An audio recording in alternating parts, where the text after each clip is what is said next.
Hey everyone. Okay, well, as I said yesterday, we were going to go over some letter that my lawyer had to Mr. Kyle Curtis, and some other fascinating. I don't want to use the term turn of events, but things that are filed. Okay, well, as I said yesterday, I got to turn my own video off. One letter that my lawyer had to Mr. Watching my own stream. There we go. So actually, this is going to be a little bit longer than I'd really expected because there's stuff we want to go over here because there's some awesome stuff. But I do want to go over the letter first, and the reason I want to go over the letter first is because this letter was sent to Kyle. This was basically another notification to him that helps us in our case that he was aware of the things that he was supposed to do, which he didn't. He committed what was called spoilage, which was basically when you delete electronic evidence that was part of the case. And I thought it was important that people know all along that what he's trying to do is basically play games with the court. It's called gamesmanship. And courts don't like gamesmanship. Matter of fact, they frown upon it very heavily. It can lead into what's called perjury, which is when you submit something to the court as fact, which is not the case, right? A lie. That's perjury 101. Now, that's up to the court to decide whether somebody commits perjury or not. Also gamesmanship. But we're going to explain to you why exactly from step A to Z that this is all Kyle's doing is trying to manipulate the court and playing games with the court, thinking this is like a YouTube game. It's not. And anybody who's advising him, I really want to thank them for this because this is like manna from heaven. This is like the greatest gift that we could possibly imagine when you let me actually transition here. There we go. Okay. Now you guys to see some people here. Sorry about that. But we wanted to kind of go over with you guys what's going on legally because there's a lot of other commentators out there that have no idea what the hell they're talking about. Absolutely no idea. So we also have another lawyer in the live chat right now, OPT lawyer, who I've been also talking to. He's just flabbergasted at all this, just mind blown. So he's going to help us along if we say anything wrong. We got an actual lawyer that's going to be making sure that we don't. And I've also talked to my lawyer as well, of course. So anyways, let me introduce who we got in here. We got Cheshire, we got Bull and we got Reds. Hi, all. Soup. Hello. Hello. You know you're just showing like your background with the background logo and not Yes. You're not showing us at all. Well, Yeah, we can't see shit. Okay. I'm All showing right. you guys the Google thing. No. I've already transitioned, so you should be able to see you guys now. No. Oh, okay. Yeah, there we are. Okay, gotcha. Okay. Cool. All right, so I've got a couple images here we're going to start off with. Make sure I got the first one. Put this up here. Do you just want me to... Yeah, let me do this. Dapper Dino says, I'm not a lawyer, but I ate one on TV. Now you guys can see it. All right, I'm going to blow this up a little bit. All right. So this was a letter to Mr. Kyle Curtis. This is the address that's on file. This is not doxing because this is public record. Steve, What? let me.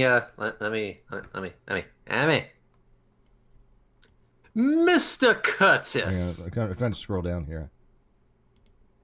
I received a copy of the document you titled Compliance to Order and submitted to the court. To the extent that document is meant to comply with the partial judgment by default, it is severely deficient and in no way compliant. So how's that for a start? Yeah, that's right off the bat. Severely deficient, I think, is my favorite. Yeah, let's kind of backtrack for people that may not know. So Kyle did a letter to the court, which was not supposed to be to the court. This letter was supposed to go to the lawyer, not to the judge. The judge doesn't care about any of this. There's no testimony after a default judgment. After a default judgment's done, you are barred or have an injunction against doing any kind of evidential, of a kind of discovery, any kind of testimony. All we were asking for was the financials, right? And for the passwords and the things to be turned over to us. That's it. That's the only thing the court cares about. Which is interesting because him responding to that means he got that letter from the court. Yes. Oh, yes. He's been. Well, we're going to get into that because, as people know, he tried to file this motion to vacate, motion to dismiss for improper service. Absolute nonsense. It is pure gamesmanship. We have overwhelming evidence that he was served properly. The address that he was served from, which was his a family member's address, which we knew was an old address. I knew that we knew that was an old address, but that's fine. He had no forwarding information on it, and an adult signed for it. In North Carolina, whoever's helping him does not know North Carolina law, I guess, whatever. But in North Carolina, he was properly served because it was sent to a known address and an adult signed for it. That's the only legal requirement. Can we say which adult signed for it? I'd rather not. Okay. I know who signed for it. Yeah. Just because you do know we have somebody in the live chat that uses that handle. Oh, really? Yeah. Oh, yeah. That's Are right. you forgetting? Yes. A lovely person who may or may not be quite disappointed. Yes. That is true. That's your hint. That's your hint. Somebody who might be disappointed uses that handle. Yes, we know who signed for it.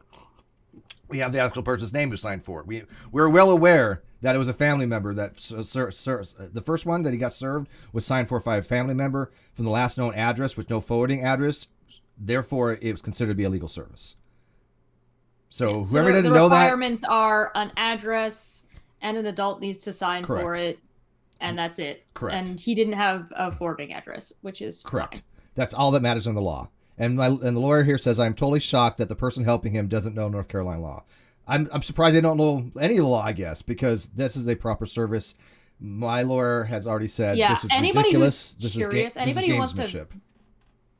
Anybody who's curious and wants to verify that what we're saying are the requirements, I definitely recommend look up what the requirements are in North Carolina to be served. Yep. Just look up what the requirements are. It's a simple Google search. It's not going to be hard to find. Yeah.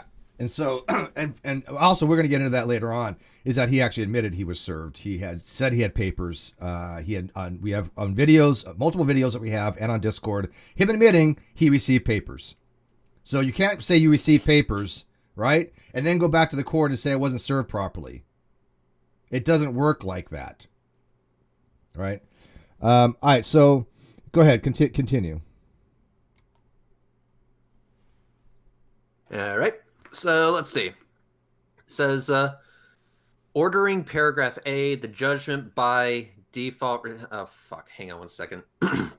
Ordering paragraph A, the judgment by default requires you, Mr. Curtis, to provide Mr. McCrae administrative control and primary ownership rights of the NonSequitur podcast, YouTube channel, and all other accounts associated with the party's business endeavor. My letter sent to you, dated January 27th, 2020, lists several of those associated accounts. You have failed to turn over primary ownership to the YouTube channel, which I understand can be accomplished by changing the primary email to Mr. McCrae's email address within YouTube. Now, notice it says primary ownership rights. The ownership rights, right? That's pretty telling. He failed to do this. Now, he failed to comply.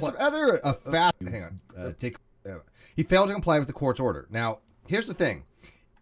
Even if hypothetically there was a motion to vacate, right? Even though it's a completely bullshit motion to vacate.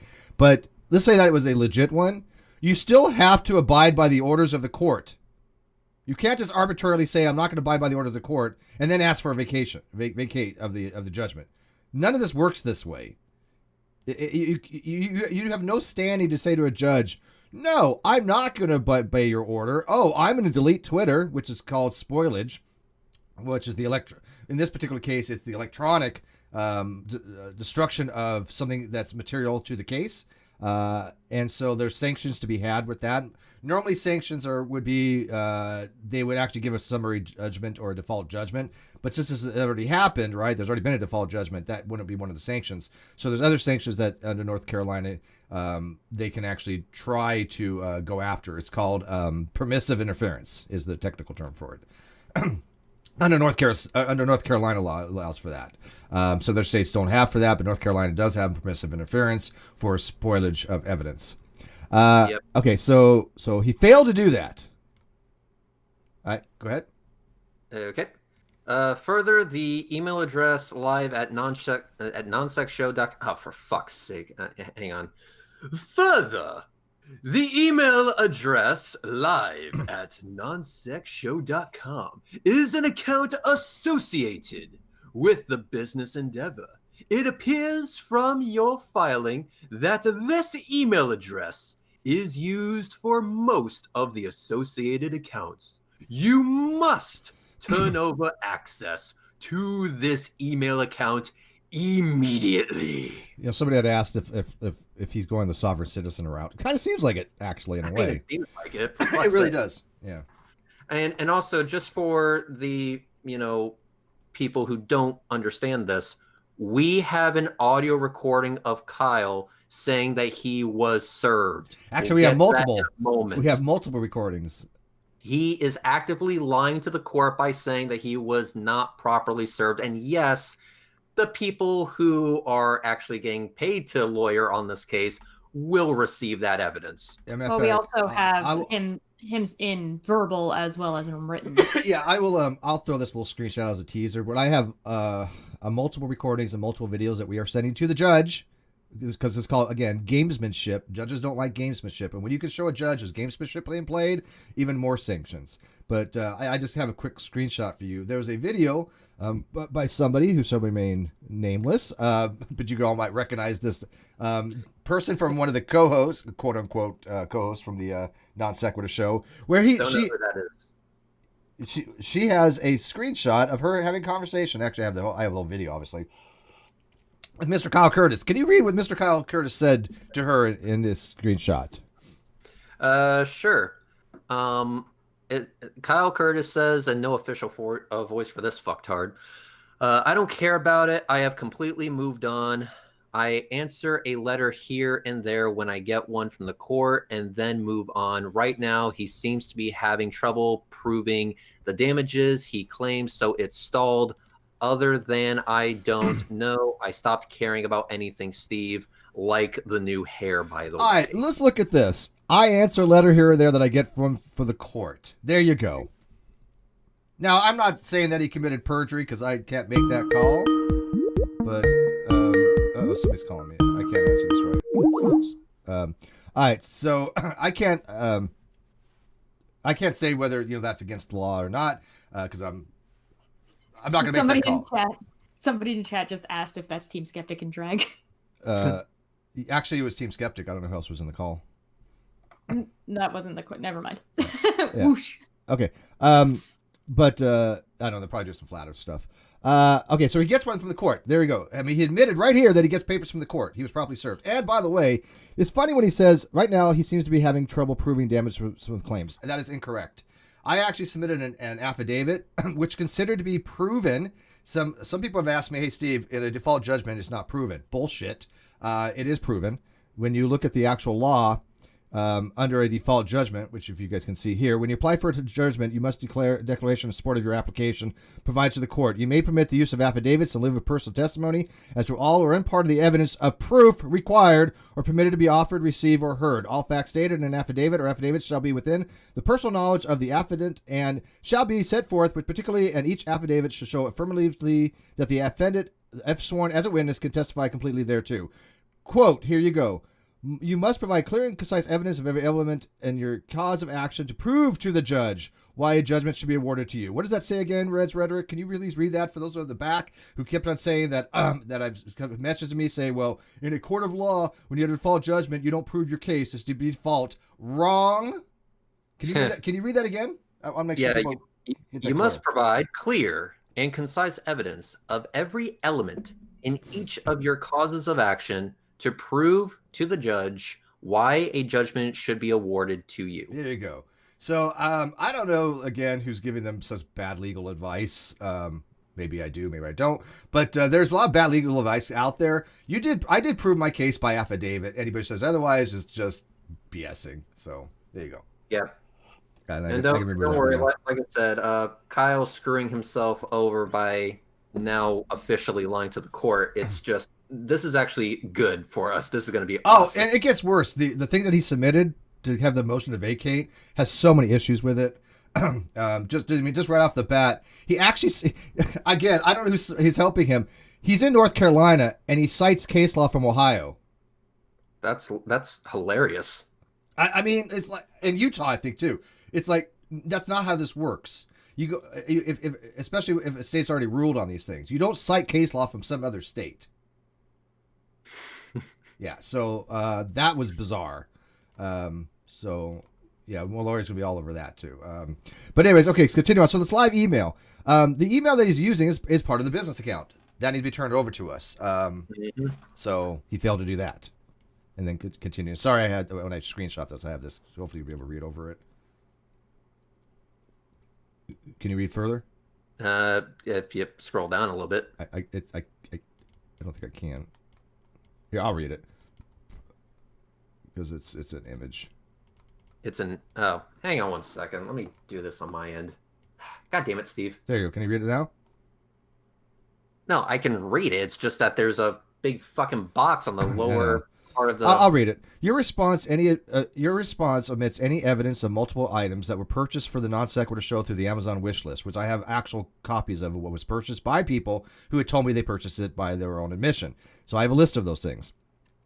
All items purchased for the NonSequitur Show through the wish list must be itemized and accounted for. They were not. Further, you state that the vMix software was a donation to you and not to the NonSequitur Show. You provide no documentation that this was documented to you personally or donated to you personally. The vMix software license should be returned over to Steve. The vMix license was donated to the channel by Jamie Sislow, and Boolinator will actually have an affidavit of testimony if needs to be for that case, but there's probably not because he didn't provide any evidence that it was to him directly. So he did not provide any evidence to the court that he owns vMix, therefore it is part of the business. Well, I also brought the document up on my screen, and I want to just fast forward to this part because this is juicy. Because if you all remember, Kyle already did this, and let's say he done fucked up. He done fucked up. Okay. It says here that your response states that you hang on.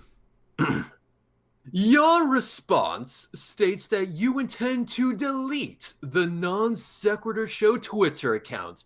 That account is property of the NonSequitur Show and may contain evidence relevant to this case. You are under an obligation to preserve all relevant evidence. Destruction of the account could be a sanctionable event. You must turn over access to the account to Mr. McCrae pursuant to the partial judgment by default. Now, a sanctionable event would be something along the lines of a person committing something against the court. Like, for example, if the court says do this and you do something else, that's a sanctionable event. And again, most sanctionable events would be that the person, the plaintiff, would say, this is a sanctionable event, they committed this, therefore we ask for summary judgment or default judgment, and the court can issue that. That has already been done. We already have a default issue. So that wouldn't be the sanctionable event. One of the other sanctionable events is that when, and again, the lawyers in the chat here, so make sure that this is correct, but I've done my research and I think pretty properly. When you have a sanctionable event of this nature, when you have spoilage of evidence, which is going to be, like in this case, electronic evidence, the court can assume that that evidence was harmful to your case and negatively reflected upon you, which means that when we go for asking for damages for fraud, that would help us, and it also would help the case that he has been committing gamesmanship with the court. And that when we go for additional damage and stuff like that, this will help for that. That's what I'm thinking it might, but it is the case that the court can look at it and say, if you committed spoilage for electronic evidence, then the court can say that they did so knowingly, that they deleted information that was considered to be negative to the case, to the defendant. Okay, now. We have to go to the judge and let him know this, because this was the direct defiance of the court ruling. Yeah, you cannot do that. Okay? Go ahead. Mm-hmm. All right, so this one is actually pretty neato. Finally, You have failed to provide access to the various podcasting services where the NonSequitur Show is accessible. These accounts must be turned over to Mr. McCrae. That is correct. He has not. The other podcast services. So that means like iTunes and shit. Yeah, like the that. iTunes I don't have. I've got a hold of some of the other ones. I got I think Spotify. I got Overcast. I think I got Stitcher maybe, but I didn't get the iTunes because that's directly related to his account. But I did actually get the domain of the Fireside. I'm going to show you guys that now. This was not through Kyle, by the way. I had to get it through other means. But can you see that? Can you read that? Yeah, hang on. Let me get back to the call because I'm looking at the document. Oh yeah, there it is. Yeah, I see it. One sec. Okay, so can you read that? Yeah, under new management, which by the way is false. Yeah, it should be under old management. Yeah, under old management, right? Yeah, NonSequitur Show on social media, and under new management, Steve McCrae. So yeah, basically the website seems to be back in your hands. Yeah. But I don't believe that was done because of Kyle's cooperation. No, it was not. Anywho, let's see what's next on this letter. So yeah, ordering paragraph B is the next thing on this letter. I've actually got a question real quick. So we've got a lot of trolls fucking popping up, and we've got a lot of guys, feel free to play whack-a-mole. However, I would like to point out that you guys are making a lot of claims, and what if we're right? What do we get for allowing you to be in our chat? Is it nothing? I think it's nothing. Yeah. So we have no benefit for having you here and wasting our time listening to you and wasting our chat's time, who already unanimously voted to not have you around. So I do believe with Steve's go-ahead, he will take care of that momentarily by removing a couple of spanners, and then we will proceed to elect the rest of the mods, the regular ones who know the rules and have been following the rules, to play whack-a-mole and see who can get if there's people that want to give up their mods by doing the honorable thing, I'm totally cool with that. And so if you're a mod and you want to give up your spanner right now, I'm in the thing to remove them. I've had a few questionable things, so. I'm not looking at the chat right now. So can you give me some names of the people that want to have their spanners removed? He's asking you guys. Yeah, asking you guys. Yeah, he's asking you to let him know if you want your spanner removed. Yeah. Honorably. Yeah. Rather than, and here's the thing: if you, I know, unceremoniously. I look at, and I don't mean this to be pejoratively or negatively. I know some people have been mods for other people, multiple other people that I know are in fact trolls, or at least I consider them to be trolls, in my opinion. I've been allowing for that. Unfortunately, it's gotten to the point I can no longer have that. If somebody wants to be a mod for one of those other people, I don't want to have them as a mod for me. Well, the thing is, it wasn't Steve's. At this point, it's not actually. Yeah, it's not actually Steve's decision. It was the unanimous decision made by the community. So here's your chance to have a little. Yes. Yeah, have a little bit of honor. Allow your thing to be removed honorably and still support the people, the community, and the safety of those. But, however, I'm going to say Lucifer is an exception. I know Lucifer is a mod for other people. We shouldn't be discussing this like this right now. Okay, I would remove their spanner. I'm not going to. I'm not going to. Let me finish, Steve. Listen to me for a second. Remove their spanner for this hangout only. Chat. This hangout only. You can talk to them about their behavior and potentially bring them back when you're ready. All right. That's fair. I've had people remove my spanners just for temporarily for one hangout just because their tensions are high, and I think that's a wise decision. Yes. All right. So this is just temporarily. Please don't take it personally if I remove your spanner just for this particular hangout, okay? I had the same happen when I was on Modern Day Debate, and so it's just there's a couple people, and so we'll discuss it afterwards, okay? Okay. And who else want to be removed? Who else? Thank you, Han.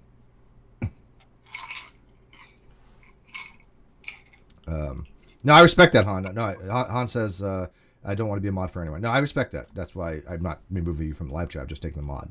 Okay. There is some trolls in here. So this person's gone. Bye-bye. All right. So where are we at? Are we? Somebody says disagreeing with Steve equals troll. No, you can disagree with all you want. We thrive on disagreements. That's what all my channels have been about. There's a difference between people who are disagreeing and having discussion and people who are spamming and people who are not actually responding to whatever questions and are just being trolls. Yeah. We've discussed this before. Anybody who actually doesn't know what's been happening, why this is happening, then I would recommend you go back and watch the Hangout that I will link to you, because if you're not understanding this, it means and you're not aware of this, it means that you're behind and you need to catch up, particularly if you're a mod. This is not a decision made about disagreeing with Steve. This is a decision that the community made for Steve and told Steve what to do in this case. So this is us responding and respecting the safety and the request of the communities. Yes. This isn't about Steve at all. Yes. All right. Anybody saying otherwise is a troll after this point. Yes. And so you will then follow the rules that we laid out. Mods, for those of you who don't remember what the initiative that we took forward was, anyone who brings up trolly shit gets timed out with one warning as to why they're being timed out. Then if they continue, then they're getting kicked. Yeah, and also I need to point out, if Bullinator, Reds, Cheshire, or myself hide anybody, nobody's to override that. Okay. And if you want to question it, you're welcome to question it after the fact. Yes, you can come message me on anything. Yes, I've always been open. People can message me and talk to me on anything, but don't override them when they hide somebody, because they know a little bit more what's going on. So that would make no sense to override if they think somebody is going to be a problem in the chat. All right, so are we good? Are we up to date on all that? Yep. All right, continue on. I will be posting the link in the chat momentarily. I'm just pulling it up. And so, by the way, like I said, I've already talked to my lawyer. My lawyer is like, this is pure gamesmanship. He was served properly. We know where he was served, which again we knew was a previous address. He already said he had moved. He was living with his boyfriend or something like that. But it was a proper address. It was signed by an adult. It was a legal serve. Simple as that. And he knew about it. And the fact that he knew about it, that's all that matters. He had mens rea of the service, because he admitted it in multiple videos, like days after he admitted that he was served. So you can't go back later and say, "Oh, it wasn't served properly." He knew he was served. He said, "Yes, I have papers." And even in the screenshot I said, he gets things from the court, right? So I mean, there's just no standing to have it vacated on that. There's no standing that he didn't get served properly. It's called gamesmanship in legal terms, and judges hate it. Okay, so the podcast, like I said, I have the podcast name. I have the Fireside Podcast in my name, but I don't have the channel in NonSequitur Show in my name. He failed to do that. That is what I would call contempt of court. All right, so continue on. Okay, ordering paragraph B. The judgment by default requires you to provide Mr. McRae all financial documents associated with non-sequitur's financial affairs and financial condition within 14 days of the order. The order was entered on January 23rd, which means the deadline for producing this information is tomorrow, Thursday, February 6th, 2020. Hey, Steve, quick question. Yeah. What is today's date? The day would be the 6th, February 6th. Interesting. And what does that say on the document? Does it say Thursday, February? By Thursday, February 6th. Yes, by. It's already by, been by. Yes. By Thursday, February 6th, 2020. And today is February 6th, 2020. Interesting. Just wanted to point that out. The document you submitted to the court contains absolutely no financial documents. There are no bank statements, no statements from YouTube, Patreon, Teespring, or Streamlabs. There are no statements from Amazon accounting for the items donated to the show through the non-sequitur wish list. Rather, Your court filing is nothing but manufactured statements and hearsay summaries that do not comply with the judgment by default. Now let's make this very clear. This is what's really the weirdest part if you think about this critically. He's filed a letter to the court and then after that filed a motion to vacate. Let's think about this. I mean, like what? I don't honestly. Besides that, I don't know what anybody else would need. But like, what else do you need? Oh, the service wasn't legitimate except for that he answered it. I totally don't know exists. I'm gonna answer this. I'm gonna answer this service that I never got. Yeah, he's answering with like quote unquote a compliance letter, which means he got that letter, but now he's trying to claim that he didn't get that other letter. Oh god, it's fucking hilarious. Let me respond to this thing that I totally don't know even exists. Fucking derp. Wow, it's just People, what? please tell me, why did this fucktard not win Dumb Fuck of the Year? I don't know, but like I said, whoever's helping on this, I'm going to buy a bottle of scotch when this is all done. God damn it. Because judges hate this kind of crap. They hate gamesmanship. And by the way, Kyle, on his motion to vacate, he signed it. It wasn't a lawyer signing it, because no lawyer's going to touch that.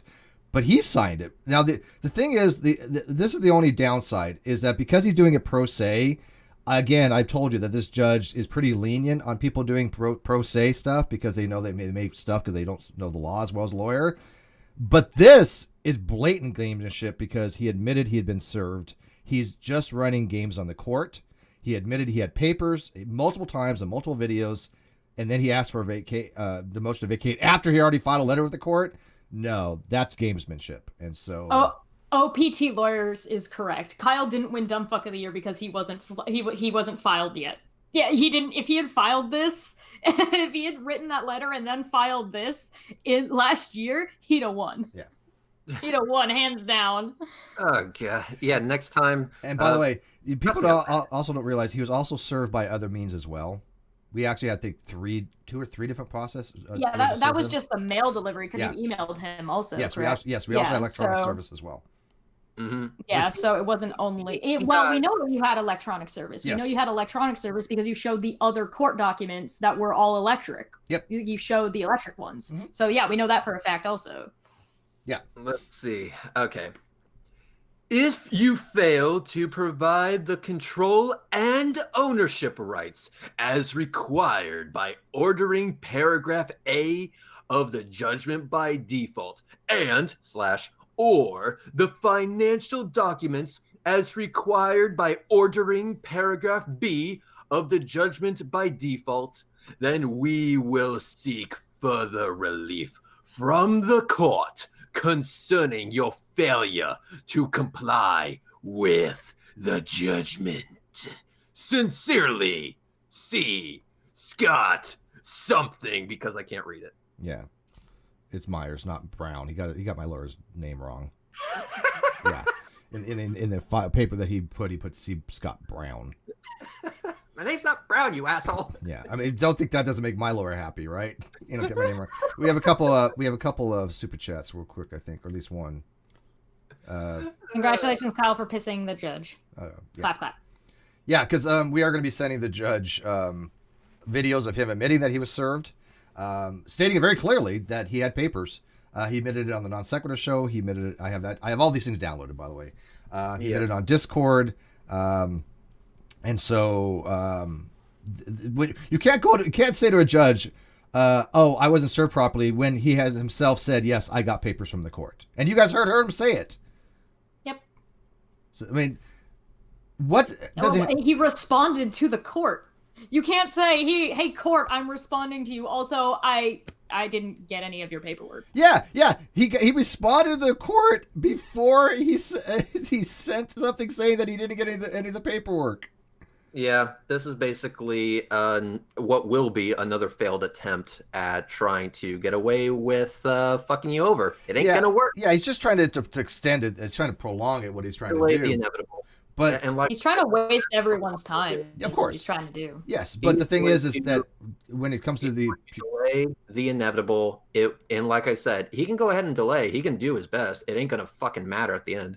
yeah, yep. I'm telling you guys. Listen, if you want to go ahead and bet against me on that, that's fine. But it's not gonna work out for you guys because lawyers who are actually worth a damn are looking into this, and they're all siding with Steve. Yep. And then you have lawyers that are not worth a damn, that are not siding with Steve, that are constantly getting everything wrong. Yeah, everything they've gotten wrong so far, has it not been? Everything. Absolutely everything. And I know why they're getting shit wrong. I know why. But at the end of the day, it doesn't matter. It doesn't matter what anyone else says because the facts are the facts and the facts disagree with them. This is going to result in Steve getting everything. Let me repeat. Well, I already have everything, for but those this of is you who tuned out. It doesn't matter what Kyle Curtis does. It doesn't matter what Kyle Curtis says. And here's the thing. You cannot gaslight the court. You can try. It ain't going to fucking work. You can try. By all means. Go ahead. Let me know how that fucking works out for you. But in the end, and I say this right here, right now, fucking quote me on it. Steve is going to get everything. Period. This is a 100% victory for Steve McRae. And all you haters can go ahead and hate. It ain't going to change that fact. All right, so let's look at the motion to set aside the default judgment if we can here, because I have it. Okay, so now, by the way, again, a lawyer clearly helped him write this. Okay, didn't say a very good one, but a lawyer clearly helped him write him. Comes now the defendant Curtis say pro se, which means that he's acting his own agent, right? So he has admitted before he lied about having a lawyer. He hasn't hired a lawyer. Now a lawyer seems to be helping him on this, but that lawyer is not going to sign his name to this. I pretty much guarantee that. To set aside a default judgment ordered against the defendant, respectively, states and alleges that this motion is brought pursuant to the state of North Carolina of Civil Procedure 7 and projections provided by North Carolina Rule Super Procedure 60. It's actually also Rule for number 4, by the way, not just Procedure 7. But that on January 23rd, 2019, a default judgment was entered in Kyle Curtis at this court. The defendant Curtis did not make an appearance of this action. Those two are true. Defendant Kyle Curtis in the proper person pursuant to NRCP 60 hereby moves of the order to vacating the default judgment contained herein for the reason the defendant was never served a summoned complaint herein based upon the authorities set forth. Yes, he was, and he admitted to it. He actually said that he had been served papers not more than 2 or 3 days after he was served because somebody asked him. We have that recording. Okay. And again, I'm not a lawyer here. I'm not making a legal thing, but to my layperson's understanding, that's perjury 101. Is when you make a false statement to the court when there's evidence that you make a false evidence to the court that and it's signed by a notary. That's perjury 101 in my book, at least. Because you guys have actually heard him. You guys have heard him actually say that he got served. We have played that recording some before. I'll make another video with all that at some point. Because what we're going to submit that is actually to the judge himself, saying this person's committing gamesmanship, and we want more sanctions. So, all right. So let me go down here. Feldon Engineering can't declare bankruptcy over this. Yeah, he cannot declare bankruptcy. Fraud and breach of fiduciary duty are 2 things that are not dischargeable debts in Chapter 7, 11, or 13, which are basically called reorganization of debts. Those bankruptcies are not dischargeable. So,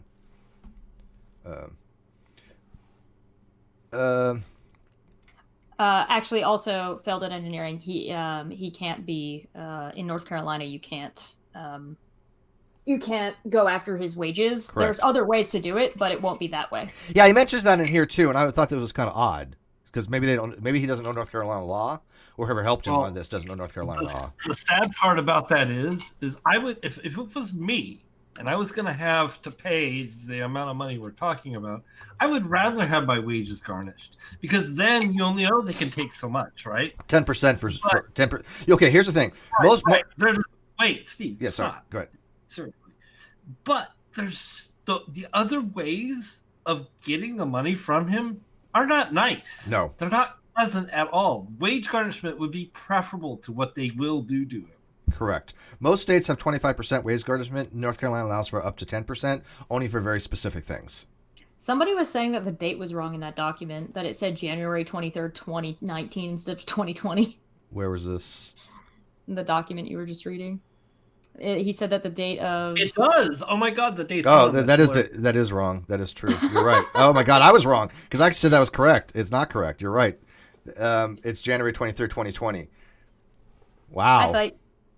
That's a good catch. That's a good catch, yeah. Yeah. Now, see, again, I'm only going as a layperson. When you're a pro se, judges kind of give a little leniency. They would probably look at that and probably not have too much value on it. If a lawyer had filed this, that would be a big deal. Yeah. Yeah. But still, it's incorrect. And we'll keep in mind that the judge has already been incredibly lenient on Kyle, and now he's pushing his luck. Oh, this is beyond that. All right, so yep. All right, let's read this because this was interesting. He said, defendant requests an evidentiary hearing on the matter to present evidence of his residency in Charlotte, North Carolina, and not his address stated in the earlier filings to cross-examine the person who allegedly served the defendant with summons and complaint herein, and the opportunity to dispose juice tecum to the person who allegedly served defendant with summons and complaint. Defendant further requests that the writ of execution and writ of garnishment entered herein be quashed, and that all wage garnishment from the defendant, if any, returned to the defendant for the reasons set forth. Okay. What the hell is he talking about? North Carolina does not have wage garnishment. There was no writ of execution filed. There was no writ of garnishment. Let's quash stuff that doesn't exist. Yeah, okay. Yeah, quashed. He's legit asking for stuff that was never even submitted. And by the way, and this is not duce tecum. A subpoena duce tecum. By the way, I remember this from my law thing. A subpoena duce tecum is when you have a subpoena for production of evidence. So you want to have somebody come in front of the court and say, we want you to produce certain evidence relating to the trial. That's a subpoena duce tecum. The subpoena to him was a service of notification that he was being sued. So why is he calling this a duce tecum? How is this? I had to look that up, duce tecum. I had to look that because I was like, I've never heard that shit before. I had a law class. I actually have my book here somewhere. When I took law, it was called Law and the Business Complex. Was it Law and Business Regulatory Environment? And this is one of the things we went over. The only thing I'm picturing right now in my head is Donald Trump saying, "I know all the words, all the best words." Yeah. So let me ask OPT lawyer here. Why would he put this as a duce tecum? And why would he ask for to set aside a writ of execution, a writ of garnishment that doesn't even exist? This is gamesmanship. It's a waste of time, yeah. Now, so either A, he had a really bad lawyer helping him, or he's trying to believe he's a lawyer himself. He might have wrote this per se. He might have actually wrote this completely by himself. Because why would any lawyer ask for a dismissal or to set aside a writ of execution or writ of garnishment when no such writ or garnishment has ever been executed on the court and given to the court? This is making no sense to anybody. Yeah, Maki's right. A subpoena duce tecum doesn't require the summoned person to testify, just bring the documents to court. Exactly. So if I wanted to give you a subpoena duce tecum, it's saying, Reds, I need you to come to court and bring the documents. That's when you would have a duce tecum. God's auditor said for 2, Steve, when did you quash beating your wife? This is stupid anyway, because there's the very documents that he's referring to are already filed and in there electronically under dockets. I looked at them just today. Yeah. But you're absolutely right. This is gamesmanship. He's playing with fire. Oh yeah, it's quite A duce tecum is literally an evidential procedure to say, please come to court. We need these documents. It's not for you to testify. So whoever wrote this, I'm just like, I just don't get it. This is so bad. And yet, what's going to happen. You're going to have people on the internet that don't give a crap about the law, don't give a crap about the facts, and go, oh, look at all the smart stuff Kyle's doing. Are you kidding me? Okay, so wherefore a defendant prays that his motion be granted, that the default judgment entered against him be actioned, in this action be set aside, that the plaintiff's action be dismissed, that alternately, if the court does not grant dismissal of plaintiff's action, that this court grants a stay of proceedings until so pleases the court, the defendant is ordered to return any monies that have been collected from the defendant as a result of the default judgment. What? How do you collect monies for a default judgment? There's nothing to be collected yet. We haven't even asked for. We haven't even asked for for amount yet. For God's sake. And the defendant awarded his costs herein expended, and for all other just and proper relief to which may be entitled. What cost? What the cost cost? of a few sheets of paper? Really? Seriously? That's all you're basically saying is I want you to reimburse you for my paper. I got $2 in my wallet, Kyle. You want it? We have not asked for monetary compensation. I yet. really hope Kyle has not been paying anybody who has been helping him with this. Wow. Yeah. Can you imagine? This is like somebody. No. Kyle is, and they charge $1 billion a second. This is either if some lawyer helped with this. One, he's not from North Carolina, or she's not from North Carolina. They're not from whatever. They're not from North Carolina. And two, they don't seem to understand the case. Like he gave them misinformation or whatever. But this is like Zoom, what is it, Legal Zoom or something, you know. Yeah, this is just bizarre. And then it's actually signed himself on the 4th of February. By the way, this is a public document, so everything here is public information. Helios, Kyle said to have learned the law wherever sovereign citizens learn law, because a lot of this sounds familiar to watching a sovereign citizen in court. Yes, a lot of it does. And so let's see here.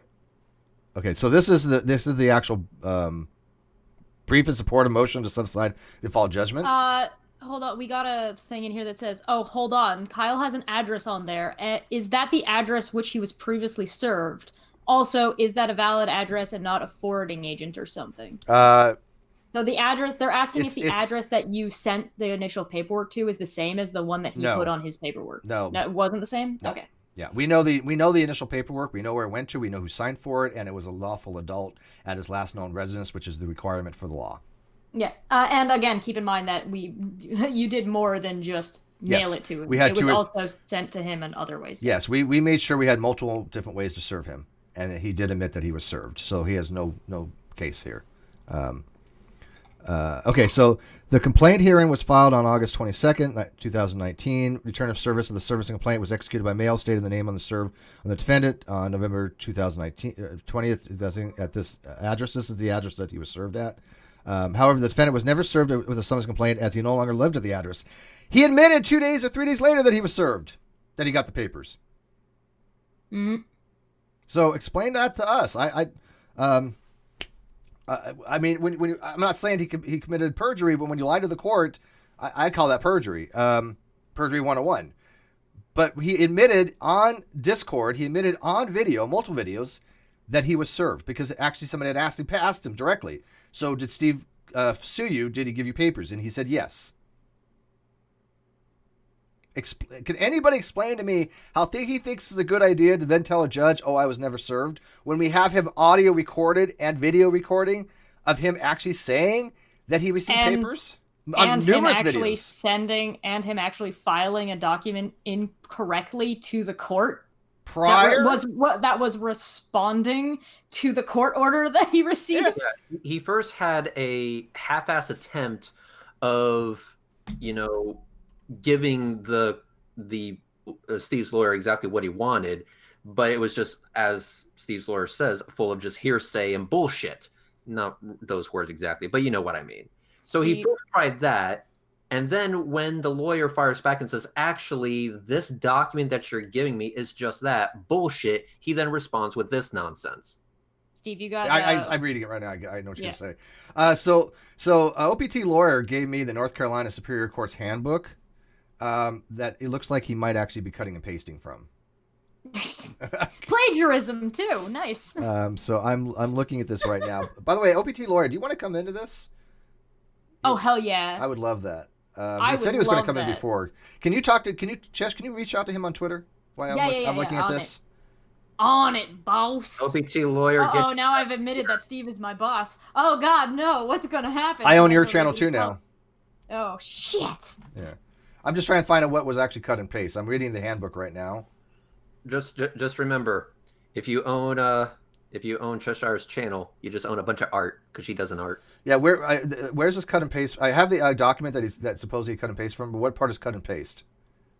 Before I actually show it, I want to make sure we get our. Unlike other channels, I want to make sure we. He said like section D, page 92 or something in the chat. He said in the chat what it was. If you scroll up, you'll see it. All right, thank you. Looking at this, and look at page 19. He says. 19. Thank you. All right, so page 19. Look at page 19. Let's look at page 19. Let's look at. I have the actual handbook right here. Page 16, 17, 18, and 19. All right, I'm just going to show it. We'll look at it together because to show you that I actually do have the handbook. This is the North Carolina Supreme Court Judges Handbook. All right, so section, what section did you say?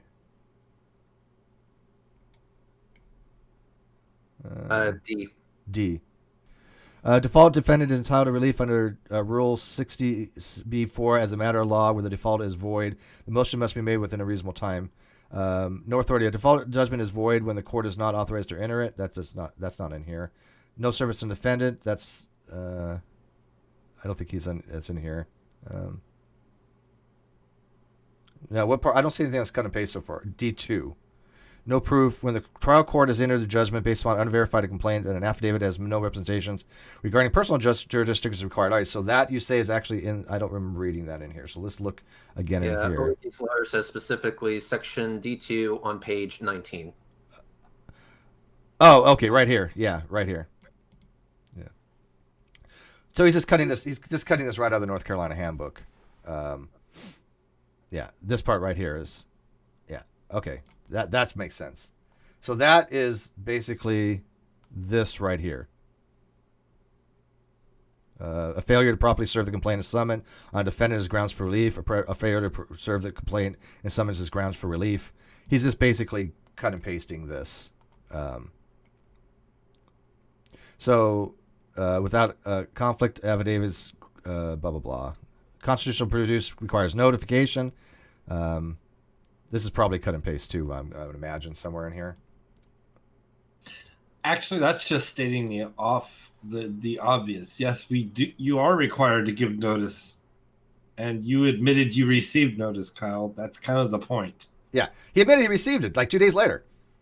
Hello. Hello. This is hurting my soul. Is it? Right now. Are you just soul crushing you as a lawyer, somebody who actually went to law school? Soul crushing isn't the word I'd use for it. It's like angering me, actually. Oddly enough. Okay, get angry because I'm not angry. This is manna from heaven to me. Steve? Oh no, I'm sure it is. Yeah, I mean this is like I couldn't ask for anything better because we're trying to. We're very honest. I want to see Kyle get screwed, and and we said before, let him do it to himself, and looks like he is. Steve. Yeah. Okay. OPT, I need you to look into what is my symbol on the screen. Yes, sir. And I need you to tell me why this is crushing your soul. What feelings are going through your body right now? Oh, well, we haven't gotten to that point yet. It starts on the next page and just hurts even more. We've mentioned it earlier, but he starts citing case law, not just from Ohio, but from Utah, from Washington, from where does even Montana, I think, or yeah, like he doesn't cite a single North Carolina case outside of the one he did from the copy and paste, and oh my God. North Carolina courts, I can guarantee you this. I'm not licensed in North Carolina. I can guarantee you this. No court in North Carolina gives a flying fuck what any court in any other state says. Yeah, you could cite federal law, but federal law, yeah. Because I have federal state. I mean, I'm looked into like Rule 37 for, and Rule 37 is actually for motions for sanctions under federal, not state. But you can. I would assume you can still cite some federal stuff. But go ahead. I was going to say, you can, like, if the federal rule is the exact same as the state rule, most of the states have adopted most of the same federal civil rules of procedure, but not necessarily entirely. Regardless, the state court's normally going to go with what their court says first, and they're not going to care what Ohio has to say about anything. what it seems to me what he's trying to do. Could we actually maybe introduce our guest? Oh, 'Cause absolutely, nobody actually yeah. said anything. Oh, So hi. you want to tell us who you are and what you do? How'd you get in here? Who are you? I don't know. I've just kind of stumbled in here. Hi, guys. My name is OPT Lawyer, and I play video games on Twitch, apparently. I'm also, I guess, a lawyer of some kind. I've been doing appellate cases for a very long time, argued before my state Supreme Court twice, which is really fun. And Ooh, now I'm nice. a judicial staff attorney. So you are a licensed practicing attorney. Oh, yeah. Okay. I've been since 2007. So this is what we consider to be an expert in the field of law, Well, at least in his thing. So this is I somebody don't who know. actually is competent to talk about this. So far, Well- have we made any kind of major? We are lay people here, but have we made any major mistake? Have I error? Not that I've been able to catch on to. I mean, you're this is all pretty. This is. Why- let me ask you this. This is all hilarious. Why? Okay, again, why did he ask for a motion to quash a subpoena duce tecum? I can guarantee you because he either saw it online and like, oh, I should add this in, or somebody like sent him a packet of this is what you ask for in Rule 60B motion because this stuff has probably already happened. Well, guess what? It hasn't because you haven't either been paying attention or again, it's a lot of copy paste from outside. And the reason why I don't think he wrote this himself, and what I mean by that is either it is a lot of copy and pasting or someone gave him something, is because later on in this, he has what we like to call a string citation in which he uses the word accord. I know what that means. There's no way any layperson's going to know why you would use that phrase in a citation. Right. It doesn't work that way. What was it? Do you remember the citation?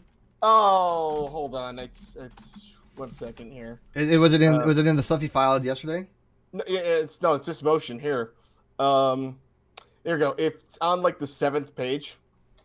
He quotes this Moore versus Baker from Here. again. I'm not Okay. Missouri. There it goes. And then like at the end of this block quote, he's got more supra, which again means that I've cited this case before and it's up above, which again. Lawyers know. I don't expect a layperson to understand that just by looking at it. And then he goes into accord, which means that this other case agrees with the case I just cited. So when Again, lay people wouldn't just do that. So yeah, so accord is when you have let's say he had two sources in here that both supported what he was saying, but he only cites one of them. He would use the word accord. Right, yeah, you would just stop because there's no reason to use accord. That's like accord, as in this case, agrees with the case I just cited. Right, okay, makes sense. Failed engineering, OPT lawyer is Steve's lawyer. Trolls go.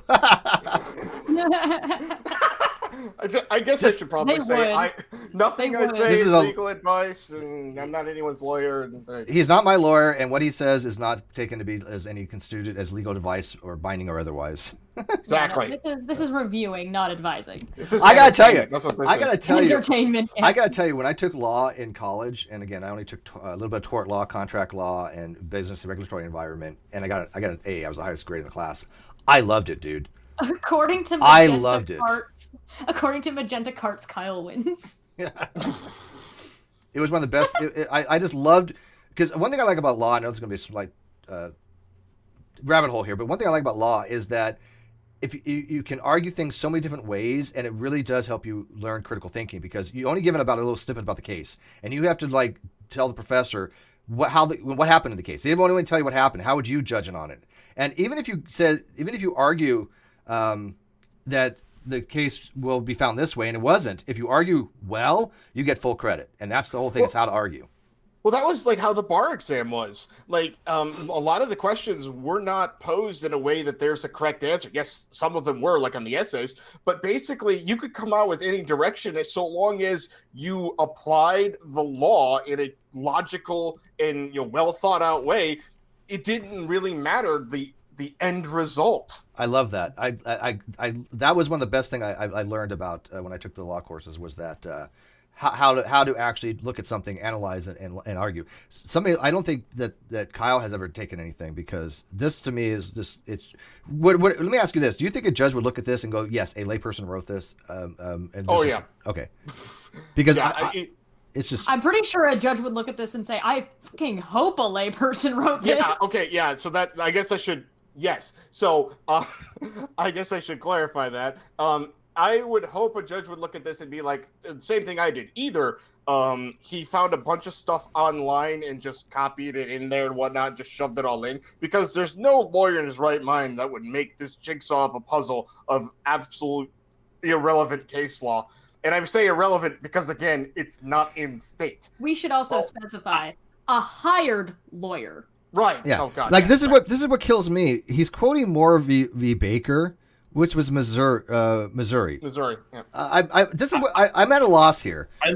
I like how he's comparing it to a frat house. Okay, a bunch of freaking frat brothers in a college dormitory cannot accept service for a court case. That is not the same as a family member at your previous residence, still in residence at that residence, signing for it. Yes. It's not even close to the same thing. Yes. Not to mention all of the circumstantial evidence, quote unquote circumstantial evidence, it's practically direct evidence, but still, that he actually had been served. He admits he's been served. That's going to be, I'm not saying the result of this, but that's going to be a hard one to argue against. Just going to throw that out there. So let me ask you this.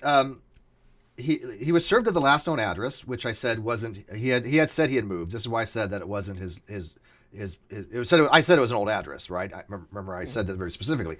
And some disreputable people have latched on that and said to him, "Hey, look, he served an address he knew that wasn't your correct address. That's false. That's a false service, right? That's not legal," which is completely wrong. But the service was his last address. He had no forwarding address from there. It wasn't returned. They had a family member sign for it that was over 18, and the next day or two, he admitted he was served. What would a judge say to that? Was that proper service? Well, I won't go that far just because, again, not licensed in North Carolina. But what I would say is that's going to be really hard for him to argue that he wasn't properly served when he's admitted on tape that he was served.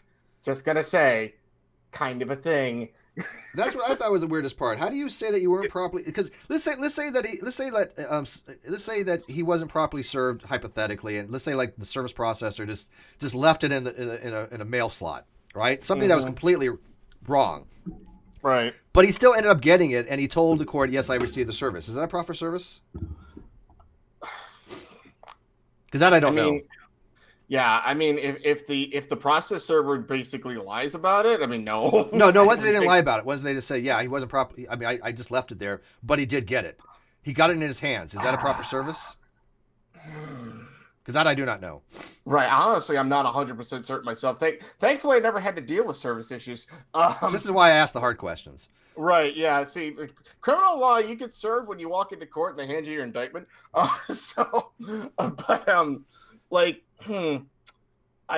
think and again, this is just kind of guessing at this point. I think the thing he's latching onto is the fact that it didn't go to his exact address, which is irrelevant. I think the issue is going to be that regardless of where it went to, he got it. Yeah, he clearly had notice, because that's the main due process argument, that he did not get notice of the lawsuit. Quote unquote, did not get notice of the lawsuit. That's what due process requires. But if he's literally admitting that he got it and he's blatantly ignoring it, I don't think the court's going to look on that too happily. Just going to say. Yeah, and worse than that is not only did he admit that he got it, he actually sent a letter the day before to the court trying to comply with the order, and then tried to do a motion default after the next day. I mean, obviously, I don't get that. I just don't. There are second thoughts that he was having, and he's going to go, Your Honor, I would like to submit that I was not properly served. I did not know this bullshit was happening. Well, Mr. Curtis, can you please explain to the court this audio recording of you saying that you were in fact served and that you were just basically telling us all to go fuck ourselves? Steven Steen says for $2, if you don't give Kyle's lawyer credit for this. Yeah. No, yeah, even Kyle Lawyer from Twitter, even he's saying, nope, this wasn't me. He's like, nope.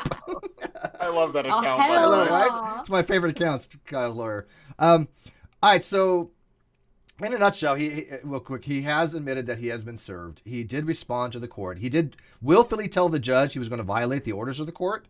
He did willfully destroy, which, by the way, is spoilage. Well, right? He willfully sent a message to the court claiming that he was complying to a court order, but in the claim where said he was complying, said he wasn't going to comply with this part of the order, and then afterwards said, "Yo, bro, I didn't even know." Yeah. Yeah. Like, I have a hard time thinking that a court's going to be like, oh yeah, I'm going to like set aside default judgment because you quote unquote didn't get service, despite the fact that 2 days before you filed this motion, you responded to the order that I sent out, meaning you clearly knew about all of this in a 56-page packet of whatever the crap that was. Yeah, Jason. Wait, a couple super chats. Jason Bourne. Yeah, says that's what I was actually going to get. By the way, Jason Bourne is actually well, you know, he's not a fan of this channel, by the way, so don't take anything he says with a grain of salt. This is probably anything he says with a grain of salt. Yeah, this is Don't. Yeah. So he says, because I don't believe it's a process server, but it doesn't matter. He says, I don't know. I was a process server, but I'll take the $5. You can't serve someone's past address, right? Yeah, right. He exclaims more. Yes, you can. The last known address, as long as an adult signs for. Is that correct, OPT lawyer? Honestly, I have no idea. Yeah, Process serving is not a thing I ever had to deal with. Yeah, my lawyer was quite clear on that. I mean, if your lawyer's telling you that, I would highly listen to him. Yeah. Here's the thing: you're running into an issue where who are you going to believe on this matter without Googling yourself? Assuming you're not going to go and type in a Google search North Carolina serving requirements for a court of law. You can Google that right now. So anybody who has a question about that and says that, oh no, this isn't the case, tell me why that's not the case after you've actually looked up the citation. So if you can look up the citation, send me what the citation is that says that that's not what we're saying is not actually the case. Assuming you're not going to do that. Yeah, and this you're either going to be listening to one, random lawyers on the people on the internet, or two, the person that Steve has been paying for 6 months. Yeah, and my lawyers. You really think that this lawyer would have gone forward, answered Kyle with a letter saying what he did when he hadn't been served properly? Yeah, my lawyer was... If he hadn't been served properly, the court would not have moved forward with the case. My lawyer was very clear on this. This is basically a stall tactic. Bottom line, this is what he says, bottom line. This is his words. Bottom line, he never changed his address. A family member signed for him. I'm not going to say who the family member was, but you could probably figure it out. And he definitely had actual notice. And keep in mind that this is essentially a narrative that's being built that has one big gigantic honking hole in it that is just, then why did the court move forward and why did Kyle answer the court with a letter? Yeah, he said very clearly he was free to bring up service issues anytime and failed. He had notification 2 to 3 days afterwards if he thought there was a problem. Oh, and and besides that, keep in mind that he went onto somebody's channel, had an interview talking about the court case. How could he possibly be doing that if he didn't know he was served in the first place? Yeah. He said that straight up. My lawyer's like, the judge is not going to be sympathetic. Yeah. No, he's wasting the judge's time. Yeah. Like I just laid out 4 ways as to why that narrative that this is going to fall through in any way makes no sense. Yeah. I don't even need anything else. I don't need it to be, oh, well, Kyle didn't sign it himself. Well, clearly it was accepted by the court. Yep. It's been accepted by the court. It was accepted by Kyle, and he said as much by appearing on streams and appearing in text messages talking about the court case, which means he had to have known about it. Yeah, and all that's going to go to the court. And not even including that, of course, he answered the court, and it was sent more than just in an actual letter. It was also sent electronically. So you're dumb. Two-headed sticker got a $15 Australian sticker for, what is that thing? Is that towel? Towel flying? Hey, look at that. But thank Todd, you. I live in North Carolina, and I have had my mom sign for court papers, and it counts. Trust me, in court, I tried the same thing. Did not work. Yeah, it counts. A family member can sign for it. Anyway, tried? There's so many things working against him. This is just bizarre. Well, it's mostly just Kyle is disproving Kyle at this point. Yeah. And then he goes on to the site Utah Law again. What? So this is what hurts me. Okay, I've had many clients who are already in prison. Since I'm an appellate attorney, I take you after you've been convicted. A lot of them would send me case law. It would be mostly irrelevant, whatever. It would still be from the state of Ohio. That's basic stuff. You if you're going to be arguing case law from the state that you're trying to have that has jurisdiction, you argue the state law unless there's been unless there's been literally no precedent for it, right? Or you go and find something on a federal level that actually supersedes that law and has a precedent that direction. Sure, but you can't go sideways to another state with different laws. But why would... Unless if a court has no standing on the particular topic, there's been no ruling, I can see citing external case law from another state, but this has all been under North Carolina state statute. He has the handbook that he's quoting from. This is all under all that. As I said before, here's the thing. As you said, the only time you go out of state is if this state court has never ruled on this issue before. I can guarantee you, I haven't even looked. I don't care.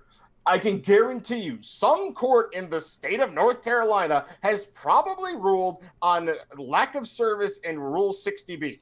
Just saying. And by the way, just real quick so I don't forget, when he deleted the electronic messages, that is spoilage of evidence, is it not, in a civil case? I mean, I would assume, more than likely it's going to be treated that way because he says he deleted it because I had personal stuff on there. Well, you shouldn't use that's stuff for personal. That's what the judge is going to say too. Exactly. So this guy's so the defendant's asking for a stay of execution pending the evidentiary hearing before the court. And there probably will be a hearing. It'd be a very short hearing, but we are asking for that as well because we want to show that the judge there's gamesmanship being played. This helps us in any kind of because we can sue up to $25,000 total. It wasn't per count, but I think it's a total for all the things that he was found liable for, and this will help that, I think. So because clearly he's playing games. Yeah, this is a stall tactic. Oh, and the judge is probably going to see it for that. But the especially when you're representing yourself, it's like I'm going to take bets as to whether or not he actually shows up to said evidentiary hearing. I think he will, and the reason why I think he will, let me tell you why I think he will. This is why I think he's doing it. He wants to have a day in court where he can go in for the judge and run expository and testimonial and discovery. Not realizing that when he goes in front of the judge, none of that stuff matters. He can't talk about copyright bullshit. He cannot talk about the contract. None of that matters. Part's already over. That part is already done. When you go in front of the judge as a summons, especially if it's an order to show cause or an order to show cause already contempt, all you do is you answer the judge or my lawyer's questions. That's what you're there for. Well, there's actually an error that's being made by a lot of people and by Kyle in particular. It doesn't matter anymore at this point. You can argue whatever text. Steve could be 100% in the wrong on any technicality. The order has been signed. None of this is going to get thrown out. And I mean not the technicality of the court. I mean the technicality of whatever copyright Kyle wants to that's claim, ridiculous. whatever narrative he wants to put. It's too late. Whether you like it or not, and whatever your opinion is now at this point irrelevant because the court has already made their decision. Steve gets non-sequitur back. He gets it now. He already owns it. It is now his property along with all of the other assets along with the show. No matter what you think, no matter what your opinion is, this is a material fact. So too bad. Yeah. And by the way, people could believe otherwise. Again, I don't care what people believe. You're welcome to think Steve is the worst and think that the court is wrong. You're welcome to have that belief. However, it doesn't change the material fact that Kyle is lost, whatever the reason, and Steve owns the channel. So Tim, because I know your time is valuable, I got to get all these questions out. So, am I correct in that when you do an order to show cause, he's there to answer our questions. He's not there to testify. On a show cause hearing, I mean, he would be there to explain why he shouldn't be held in contempt. That would not have anything to do with any part of the lawsuit. It would be separate charge. It would be why in the world did you not follow the order I gave you? And at this 60B evidentiary hearing, that would straight up be just about the summons. About the summons, right? Yeah. There would be no point where you would argue the merits of anything. That's exactly the only time he would get to argue the merits is if for some odd reason the court decided to set aside the default judgment, which if it decides to do that, then you've got all sorts of things like, well, hey, guess what? He destroyed all of this evidence, so that's an adverse. That's my lawyer called that a negative. What was his words? It's a sanctionable event, and he called it a negative something or other. And so yeah, that's a word for that. And so what happens is, if you have a negative impact, we would just get another default judgment because as sanctions. Yeah. Adverse inference. Adverse inference. So this doesn't make any sense because even if it was the case that he would get this set aside and we have to start over again as a stall tactic, which is not going to happen, but but we would say he destroyed evidence under that for a sanctionable event that he's destroyed evidence and has refused to give us the orders of the court for the emails and some other stuff. We're going to ask for a summary judgment right off the bat. I mean, yeah, that would be right. Yeah, that's the other thing too. Like, okay, we set aside default. Okay, we're just going to summary judgment now and have fun with that. Yeah. I don't. And by the way, when my lawyer also agreed with this as well. When you delete electronic data, North Carolina has permissible interference that would be considered to be negative inference, meaning that the information in there was detrimental to the person deleting it. Yep. This is why you can say the information in there was detrimental to our case. We can no longer, have access to that. We were asking for a summary judgment on that merit as a sanctionable event. Absolutely. By the way, I've read this stuff too, and I like the law. Okay. It's the equivalent of shredding your financial documents before the SEC comes to get you for embezzlement. Right. Basically, every fact finder now gets to assume that whatever you deleted probably went against your case because you deleted it. Yep, negative inference. Yep. So this is not helping Kyle in any way. The only thing that's giving him is a little bit of extension time, but in the long run, these guys, you know what I've noticed, Tim, is a lot of these people think very short term. Oh yeah, absolutely. Okay. Absolutely. So, conclusion: defendant is accordingly entitled to ordering a vacate of default and the default judgment contained herein. That the defendant was never served with this complaint herein. This is blatantly wrong. He was served because he said he was served. Right. I don't. How do you go to a judge and say I wasn't served when here's a video of me saying that I was served? It's like, huh? Go to docket, Steve. Go to dockets real quick up at the top there, a tab. Yes. Go down to where it says. Scroll down a bit. It's towards the bottom.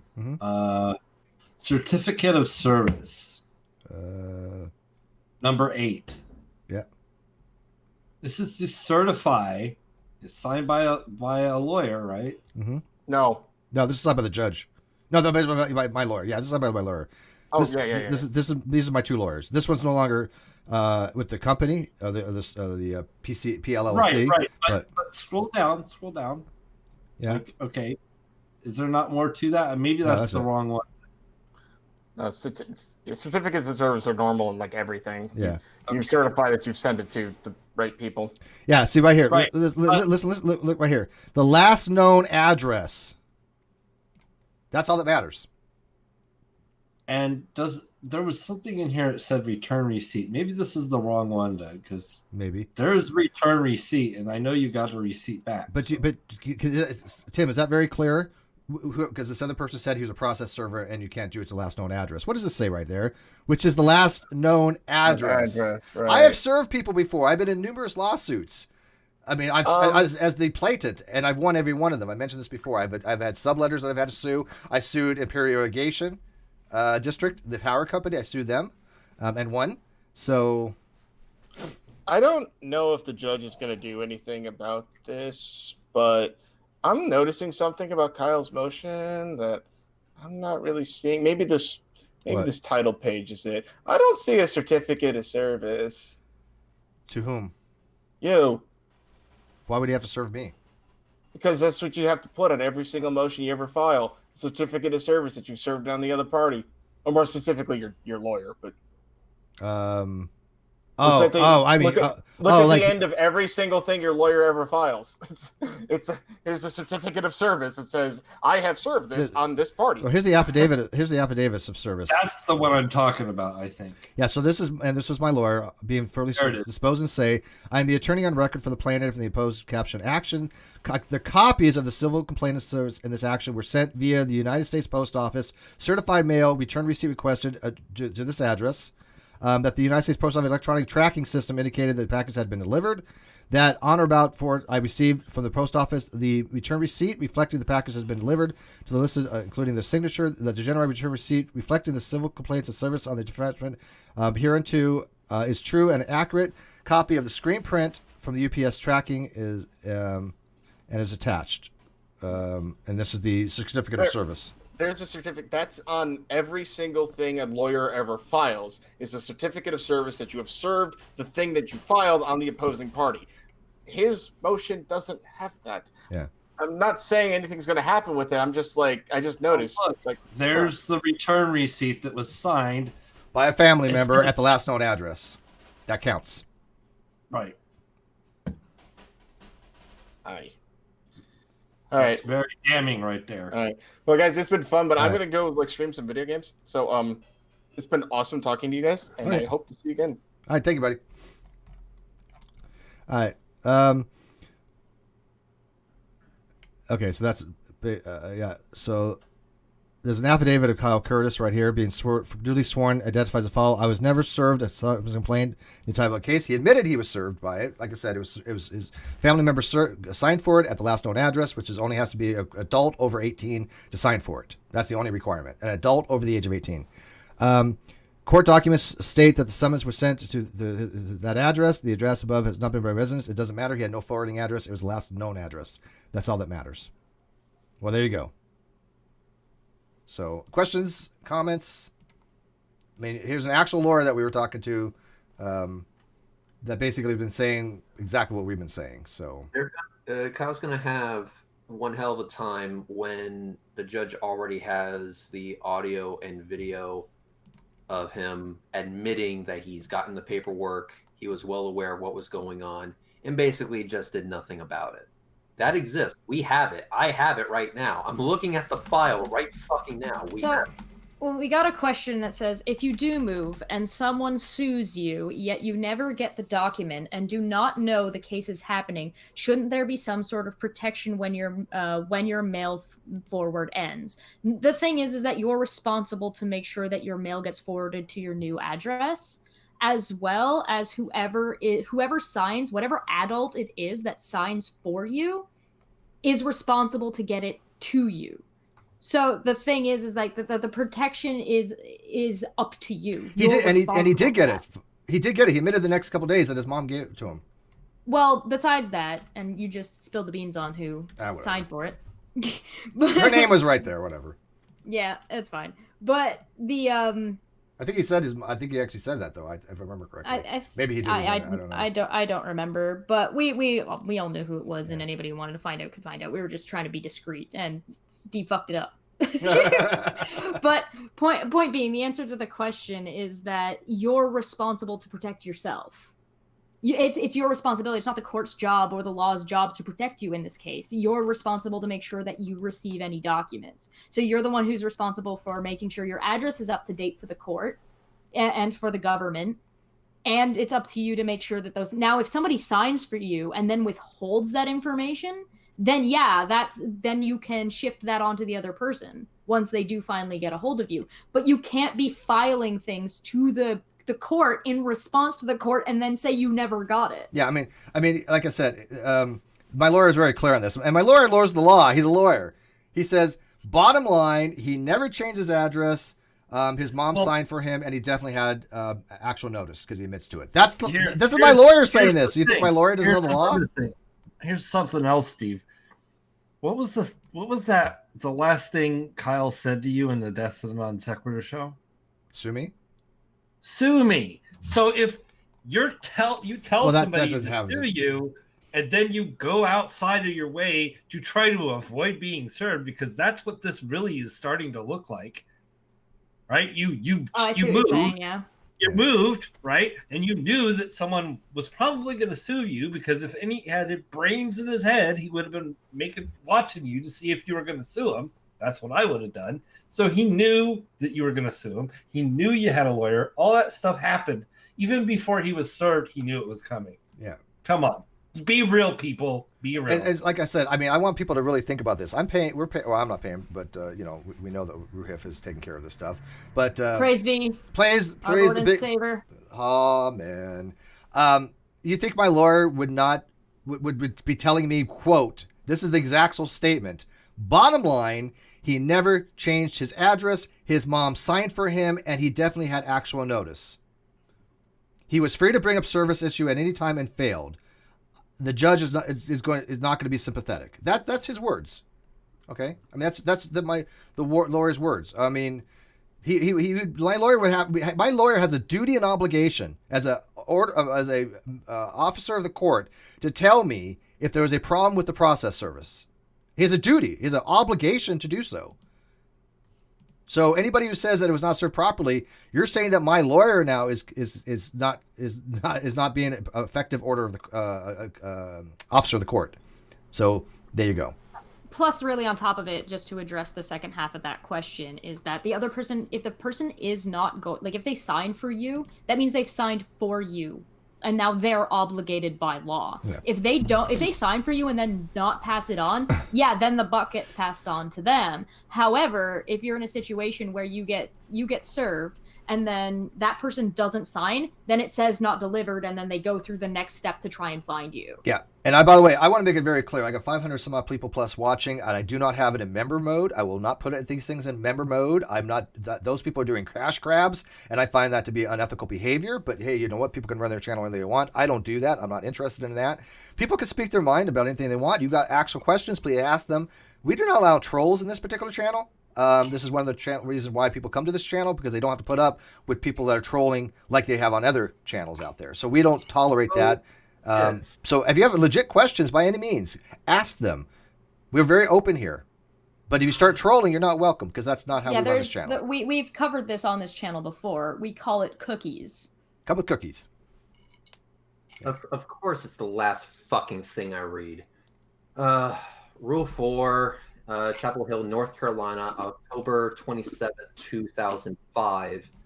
Document. Section. Let's see, what the fuck is this? This is B, rule, or 5, subsection G. Salaby v. Connors, 614 SC2D 416 2005. The sheriff served the defendant at an address in North Carolina by leaving copies with his father. There you go. The move to dismiss the action for insufficient process and insufficient service of process, asserting he had moved to Texas at the time of the service. This contention was supported only by the testimony of the defendant's father. The trial court dismissed the action, and the Court of Appeals reversed. The presumption of valid service cannot be overcome by the testimony of a single witness. So basically, the shit stuck. Yeah. Daniel's asking. Wait, quick. But worse is the fact that he admitted he was served. Yeah. Well, yeah. So not only do we have an example of this sticking back in 2005, but we also have an audio recording of Kyle admitting that he knows that this shit exists. He has the paperwork. He was served. Yeah. And he, responded to the court by accident. Well, he responded to the court on purpose, but he was supposed to send it to the lawyer, and he sent it to the court instead because he's incompetent. And whoever is helping him is incompetent, if there is anybody helping him. Daniel asked, have you received advice from your lawyers to not speak about this anymore in public? My lawyer said the case is done. It doesn't matter. Oh, there you go. Yeah, I asked. I want to make this very clear. I asked my lawyer this very question. I said, "Look, thousands of people are relying upon this. That I have a YouTube channel. This is where we discuss. In fact, I even asked him, can I show the letter to the Kyle, right? Like the first one I had, and he's like, that's not private. It's not confidential. Do what the hell you want with it. It's your letter, kind of thing. Kyle can show it. He's like, the case is over. Yeah, it doesn't matter." Kyle's Goldfish asked. Wait, sorry, you go said the lawyer was incompetent. There's another option. That lawyer's doing this maliciously just to fuck with Steve or Kyle. Or Kyle. I think that whoever he's got in helping him is actively trying to get Kyle put in jail or at least held in contempt or screwing him. I think probably both. Yeah, both is definitely an option. That's a very much option. It's also possible that they might have whoever might be helping him may have a vested interest and a motive to do so if they have a show trying to compete for what Non Sequitur was. There could be a lot of different reasons, sure. Yeah. Kyle's Goldfish asked, how long could this take for the judge to respond to this bullshit and shut Kyle up again? We'll have a hearing really quickly. How quickly is really quickly? My lawyer didn't say, but he said it'll be very, very. It's court, people. We don't know. We don't know. But he said. I'm just asking for clarification. His words were said quickly. No later than Monday, he'll file a response. Yeah, but keep in mind, I read a document, centered in the North Carolina state. Sheriff served the defendant at an address in North Carolina by leaving copies with his father. Defendant moved, so it was left with a family member. But this service still stuck. The presumption of a valid service cannot be overcome by the testimony of a single witness. And on that, it said that the valid service stuck, even though it was left with the father, not exactly the defendant himself. There's another case here in the chat where somebody's saying it was served to the mother and the appeal was denied in North Carolina. Yeah, exactly. So there's multiple examples of this shit going down in Steve's favor. So when we actually look at this example from 2005 and the other examples that the cool peeps and bitches and motherfuckers in the live chat found, we see that Kyle is not only screwed in the sense that he admitted to having paperwork, but he's also doubly screwed in the fact that North Carolina has dealt with this shit before.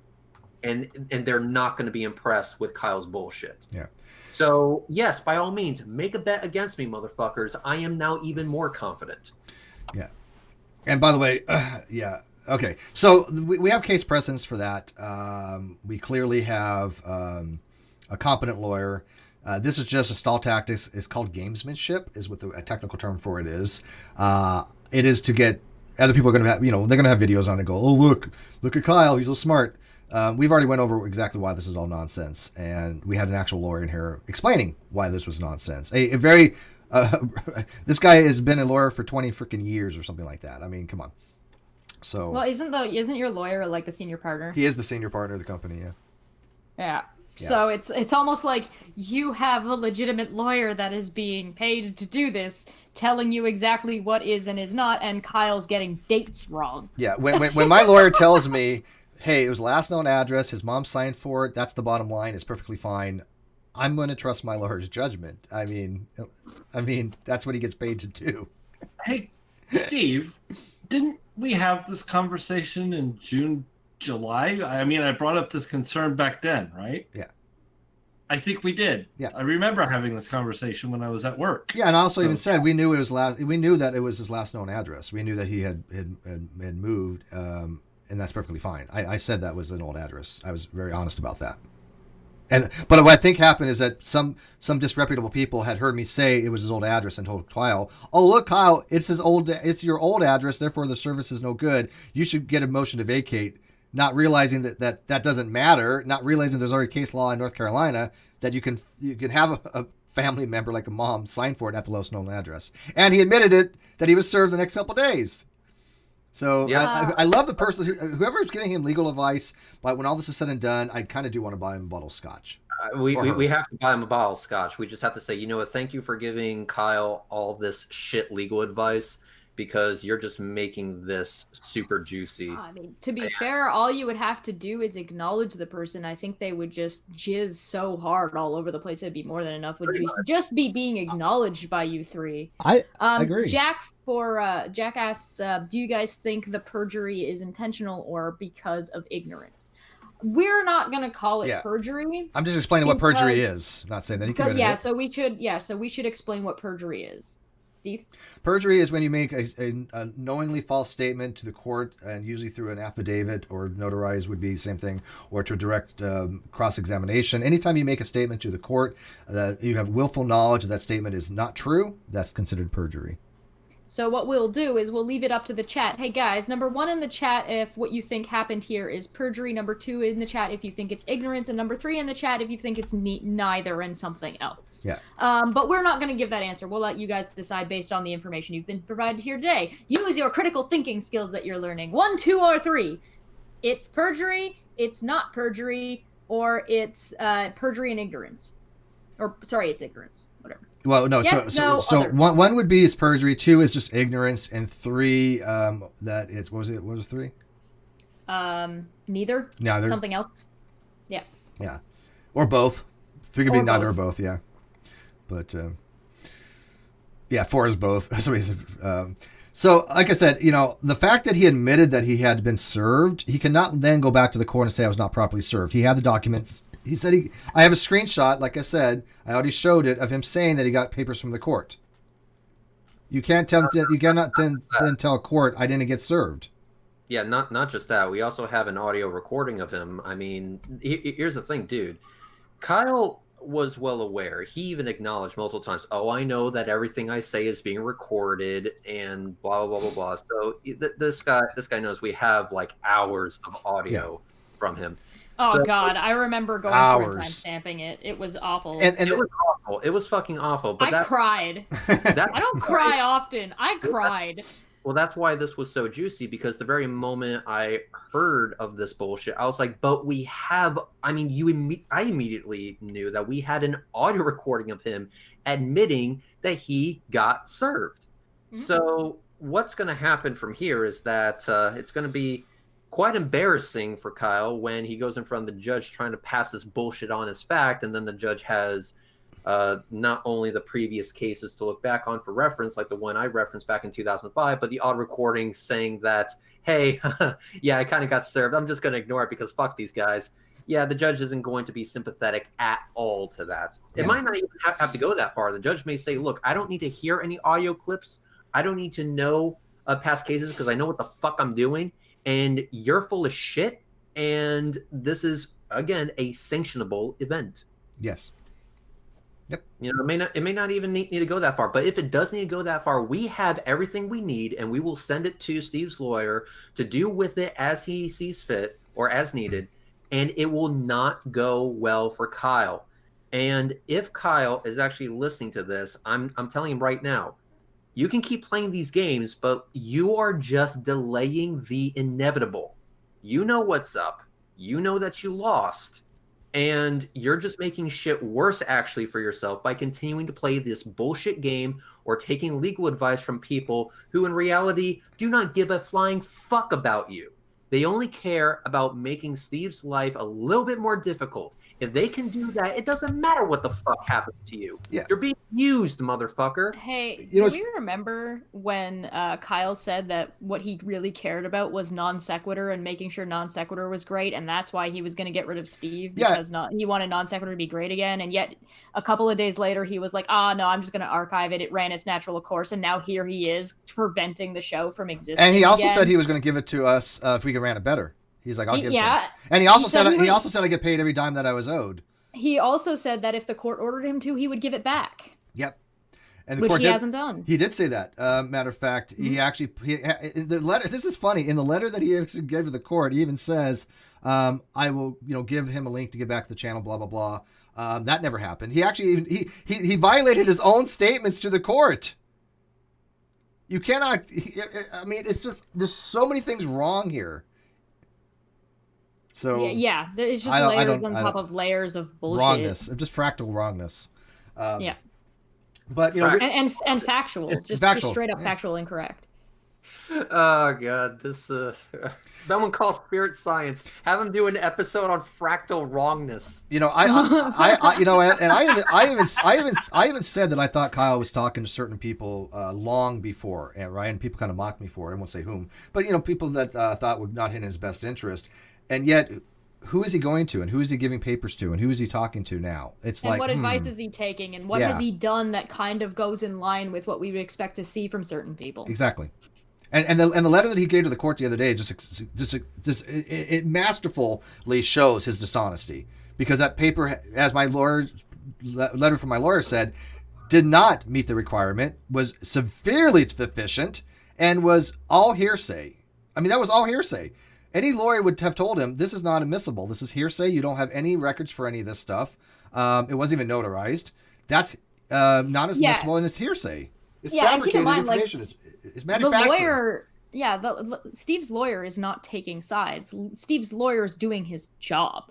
Steve's lawyer doesn't care about vendettas. Steve's lawyer doesn't care about whether or not the show would have been better or not with or without Steve or with or without Kyle. The point is that by the standards of argumentation required in a courtroom, all of this falls flat on its face immediately, and that's exactly what the lawyer is going to argue if it comes to that. But the judge is probably going to throw it out before it even gets there. So let's look at the actual General Assembly, North Carolina. Before you do that, Steve, I just want to repeat something from a lawyer that has actually shown results in this case. No silly accent here. Rather, your court filing is nothing but manufactured statements and hearsay summaries that do not comply with the judgment by default. If you fail to provide the control and ownership rights as required by ordering paragraph A of the judgment by default and or the financial documents as required by ordering paragraph B of the judgment by default, then we will seek further relief from the court concerning your failure to comply with the judgment. Basically what that means, Kyle, is that you thought you were walking on thin ice before. Holy fuck. So let me show you this, Reds, because you're going to get a kick out of this. This is actually a House bill that was signed. This is actually an act to authorize service process under Rule 4, which I mentioned before, of the Rules of Civil Procedure by signature confirmation. This is a House bill. The General Assembly in North Carolina enacts, look at number A, by delivering a copy of the summons and the complaint to him, the natural person, or leaving copies thereof at the defendant's dwelling or usual place of abode with some persons of suitable age and discretion them residing therein. A person of suitable age was considered to be 18. This is North Carolina House bill. This is under Rule 4 of the Rules of Civil Procedure in North Carolina. So question, is Kyle's mom over the age of 18? Yeah. Yes, I would believe so. And just, I don't know. Well, don't ask me to serve anybody's papers, I guess. Yeah, Chach can't serve anybody ever because she's 17 and perpetually. And also look at number E. By mailing a copy of the summons and complaint by signature confirmation as provided by the United States Postal Service addressed to the party to be served and delivering to the address. That's it was served to the address with his name. Nothing in the subsequent authorized use of electronic mailing for the service to be part of, but we did actually do electronic service as well. But this does not include that, just to FYI. But we did do multiple different types of service. But by mailing a copy of the summons and the complaint, register or certified mail, return receipt requested, address to the party to be served, and delivering to the address. To the address. So as long as you're a person of suitable age and discretion, which would be his mom, that's why these appellate courts upheld all this stuff. There you go. You asked for it. I'm being told to tell you guys page 11. Of what? I don't know. They just said tell him page 11. Page 11. This is only one bill. There's only one thing here. I only have one page here. Same document, page 11. So there's another document somewhere. Hold on. Let me see if I can find it. Maybe it's on my Twitter. Gibby versus Lindsay. Oh, hold on. They're sending it to me. 1 second. This would be way easier if yeah, I have it right here. See this. Oh, okay. Let me The sheriff served the defendant at an address in North. This was in 2005. Salaby versus Connors. The sheriff served the defendant at an address in North Carolina by leaving copies with his father. Defendant moved to dismiss the action for insufficient process and insufficient service of process, asserting that he had moved to Texas at the time of the service. This contention was supported only by the testimony of the defendant's father. The trial court dismissed the action and the Court of Appeals reversed. The presumption of valid service cannot be overcome by the test. So this is the one that Reds read earlier. However, there was something that they want to specify. It's the contention was supported only by the testimony of the defendant's father. In which case, if Kyle's mom goes ahead and says, well, I never actually gave it to him, it's still not good enough. Yeah. And by the way, he said he received it, so she would be possibly committing perjury. Because he said in the next couple days he received it. Oh, apparently we got another one. Let's see. Gibby versus Lindsay. That's the one you had before. Yeah, this is what I have right here. I have that case text right here. Okay, if you've got it ready, go ahead. Oh, you want me to show it again? Sure. No, we'll just read the bit about what happened. This was a process server's dwelling in the usual place of abode. Office returns summons default judgment. Let me see. I'm trying to find the part. That if the judgment is void, Rule 60B, a defect in the service of process is jurisdictional, rendering any judgment or order obtained thereby void, which was a decision made in 1979, and then again upheld in also before that in 1974. Service of process upon the natural person is perfected by delivering a copy of the summons and of the complaint to him, or by leaving copies thereof at the defendant's space's dwelling. Yeah, that's the bit we read. Yeah, I have it on screen too. And by the way, if you guys notice something, do you notice that all these appellate things and all these court cases, what's the state of those? Not North Carolina. You don't cite Utah. You don't cite Missouri. You don't cite other state case law. It makes no sense. This is why OPT lawyer was losing his mind, because he's like, why would Kyle do that? So yeah, there you go. I don't understand what Christina's contention is. We're reading from the North Carolina law. Yeah, we're reading citations of cases from the past what has gone down in this specific case, and that is without the defendant already saying that he got the papers. Yeah. So Christina, we already showed you that it only has to be served to the last known address, and an adult has to sign for it. That's it. That's the requirement. Yeah. I'm just not sure what Christina's contention is here, because it seemed like that she was agreeing with us. So I'm just confused about what their position is. I think I don't know. I think I'm just confused by what Christina's position is. Yeah, I think we're agreeing with each other but talking past each other. Because my lawyer was very clear. The bottom line is it was served to the last known address. An adult signed for it, and he knew about it. That's it. That's all that matters. Game over. He's just stall. It's just a stall tactic. That's all it is. So. Yeah, I just want to wait and see what Christina says, because I am curious. I think this is this is just a misunderstanding. It seems like we're agreeing with each other, and it's bizarre to me. Yeah, and it's still, like I said, I'm weirded out the fact that he tried to do this after he submitted a letter to the court. I think that shows just how I also think that I want to point out dishonest he's trying to be. I also want to point out that I think one of the things that we need to note here, if the roles were reversed, me and Boole and Reds would all be sitting here with Kyle, not with Steve. However, if you look at who Kyle's hanging out with and you reverse the roles, those people would not be hanging out with Steve. Yeah, this is those people giving Kyle advice are actually, clearly have a personal bias against me and against Kyle. I mean, they're not Kyle's friend. I mean, these people have been very much anti-Kyle. It's just okay. So that's where the confusion is. Yeah. Christina says it must go to Kyle's home, not last known address. Okay, but that's on Kyle to have his home address on record. Yeah, he has to. On the people. It's not on the court to figure that out. It's not on Steve to figure that out. It's on Kyle. Yeah, that's why it's acceptable for an adult to sign for it. Correct. And a family member makes it even worse, probably. I don't know, but I would imagine because his mommy probably knew where he lived. Kyle had no forwarding information, and therefore no one forced her to sign for the mail. She could have said, no, I'm not signing for it because he doesn't live here anymore. And he received it. He got it. He made it to the next couple days. Yeah. So this kind of goes into what we were saying before. If you move, it's your responsibility to make sure your mail gets to you. However, if there is some kind of hiccup and you don't leave a forwarding address, then the person receiving the mail should not be signing for it. That's their problem. Now they are responsible for making sure you get it. If they don't make sure that you've got it, or if they don't sign for it, which is the proper option that they should be taking if they're not going to deliver it, then the next steps get taken by the court to find you.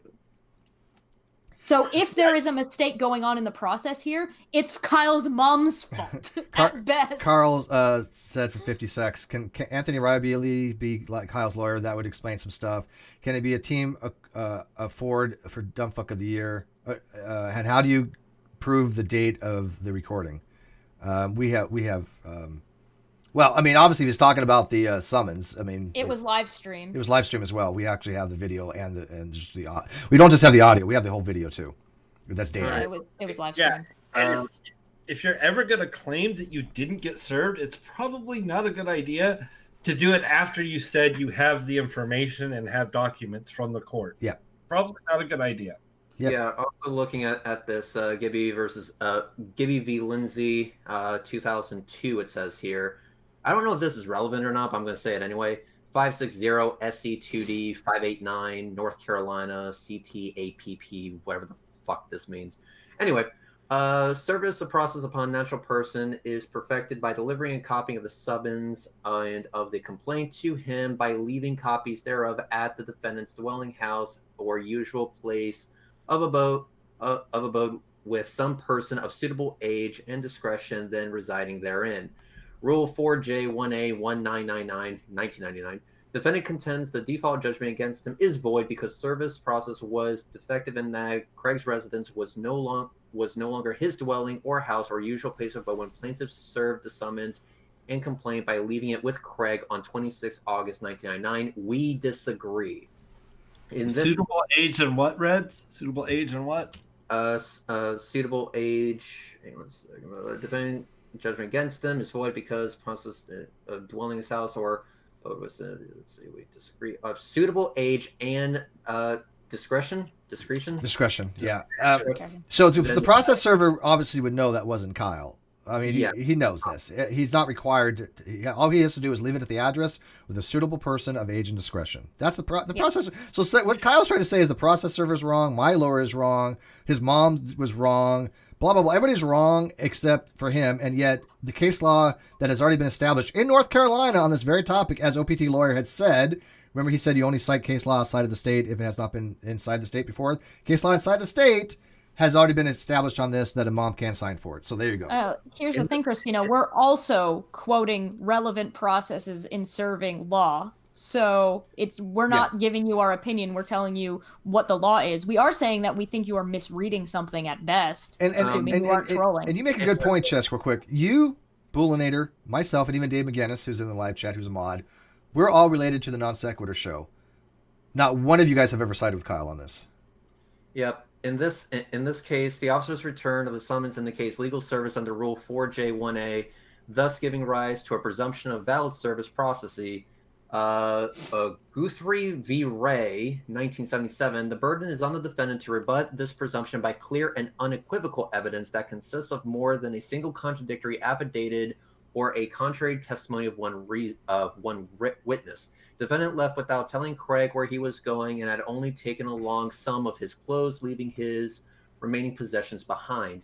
Until defendant obtained the South Carolina delivery license on 24 January 2000, defendant used his North Carolina driver's license listing Craig's address and defendant's residence. Defendant did not have his mail forwarded to South Carolina, nor did he have a bank account or any bills until November 1999 when he brought a truck.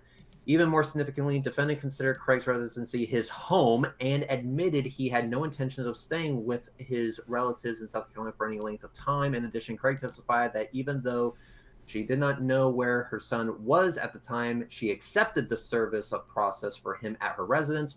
Her home was the defendant's primary residence. As such, the evidence fails to establish clearly and unequivocally that defendant had assumed a new dwelling house or usual place of abode by 26 August 1999. Yeah, a usual place where people are expected to find you if you've moved recently is still your old address. Correct. Todd in the chat said, I work for the post office and everything all these people are saying is totally wrong. I had lots of lawyers that I talked to, and you are only required to send to the last known address. Mm-hmm. So wait, let me make that clear. Hang on. He's saying that what people in the live chat are saying wrong, or we're saying wrong. People in the live chat. Okay, that's what I'm sure. Okay, that's what I thought. This is a document from North Carolina. Yeah. Christina Renee, This isn't my opinion. This is a fact. You are 100% wrong in everything that you're saying. We're quoting relevant cases and an actual lawyer who's working on this that shows that you do not know what you're talking about. I recommend that you read up on North Carolina law so that you stop making a complete fool of yourself. And I would also, and a lawyer who was in here. And I would also add this. Just think about this very clearly here, okay, for a second. Put on your critical thinking skills, whoever that person was out there. This is irrelevant to the case. And I'm going to go ahead and put you in time out. I am not blocking you. However, we're done with you. All right, so let me explain to this person who is just some fake avatar, right? Because they're probably just one of the trolls. But let me explain to them very carefully. Hang on. Yeah. So let me explain very carefully. His mom would be a single witness. She would have to go in front of the judge and say, I did not give him this information. I did not give him the summons. Kyle admitted to getting the summons. Do you, Christina, as whatever troll you are, do you not understand she would be perjuring herself if that was the case? Because she would be actively lying? Because he admitted he got the summons 2 or 3 days later when he was asked about it. He's like, because somebody had asked him, I don't remember who it was, but they asked him very, you are served with papers. He's like, yes, I was served with papers. His words. We have that. Yep. So how do you get around that? I'd like somebody to explain this to me. If his mom was to say, I never gave him the papers, and he says, well, I did get the papers, there's a problem there. Plus, it would have to be on more than one witness. So it's just BS all around. And it's also curious to say that's interesting that this court document that is citing other court documents in reference to make a decision for a court, that it's inappropriate for that exact same thing to be done for this case. That's ridiculous. Yeah, he's citing out-of-state case law. Oh my God.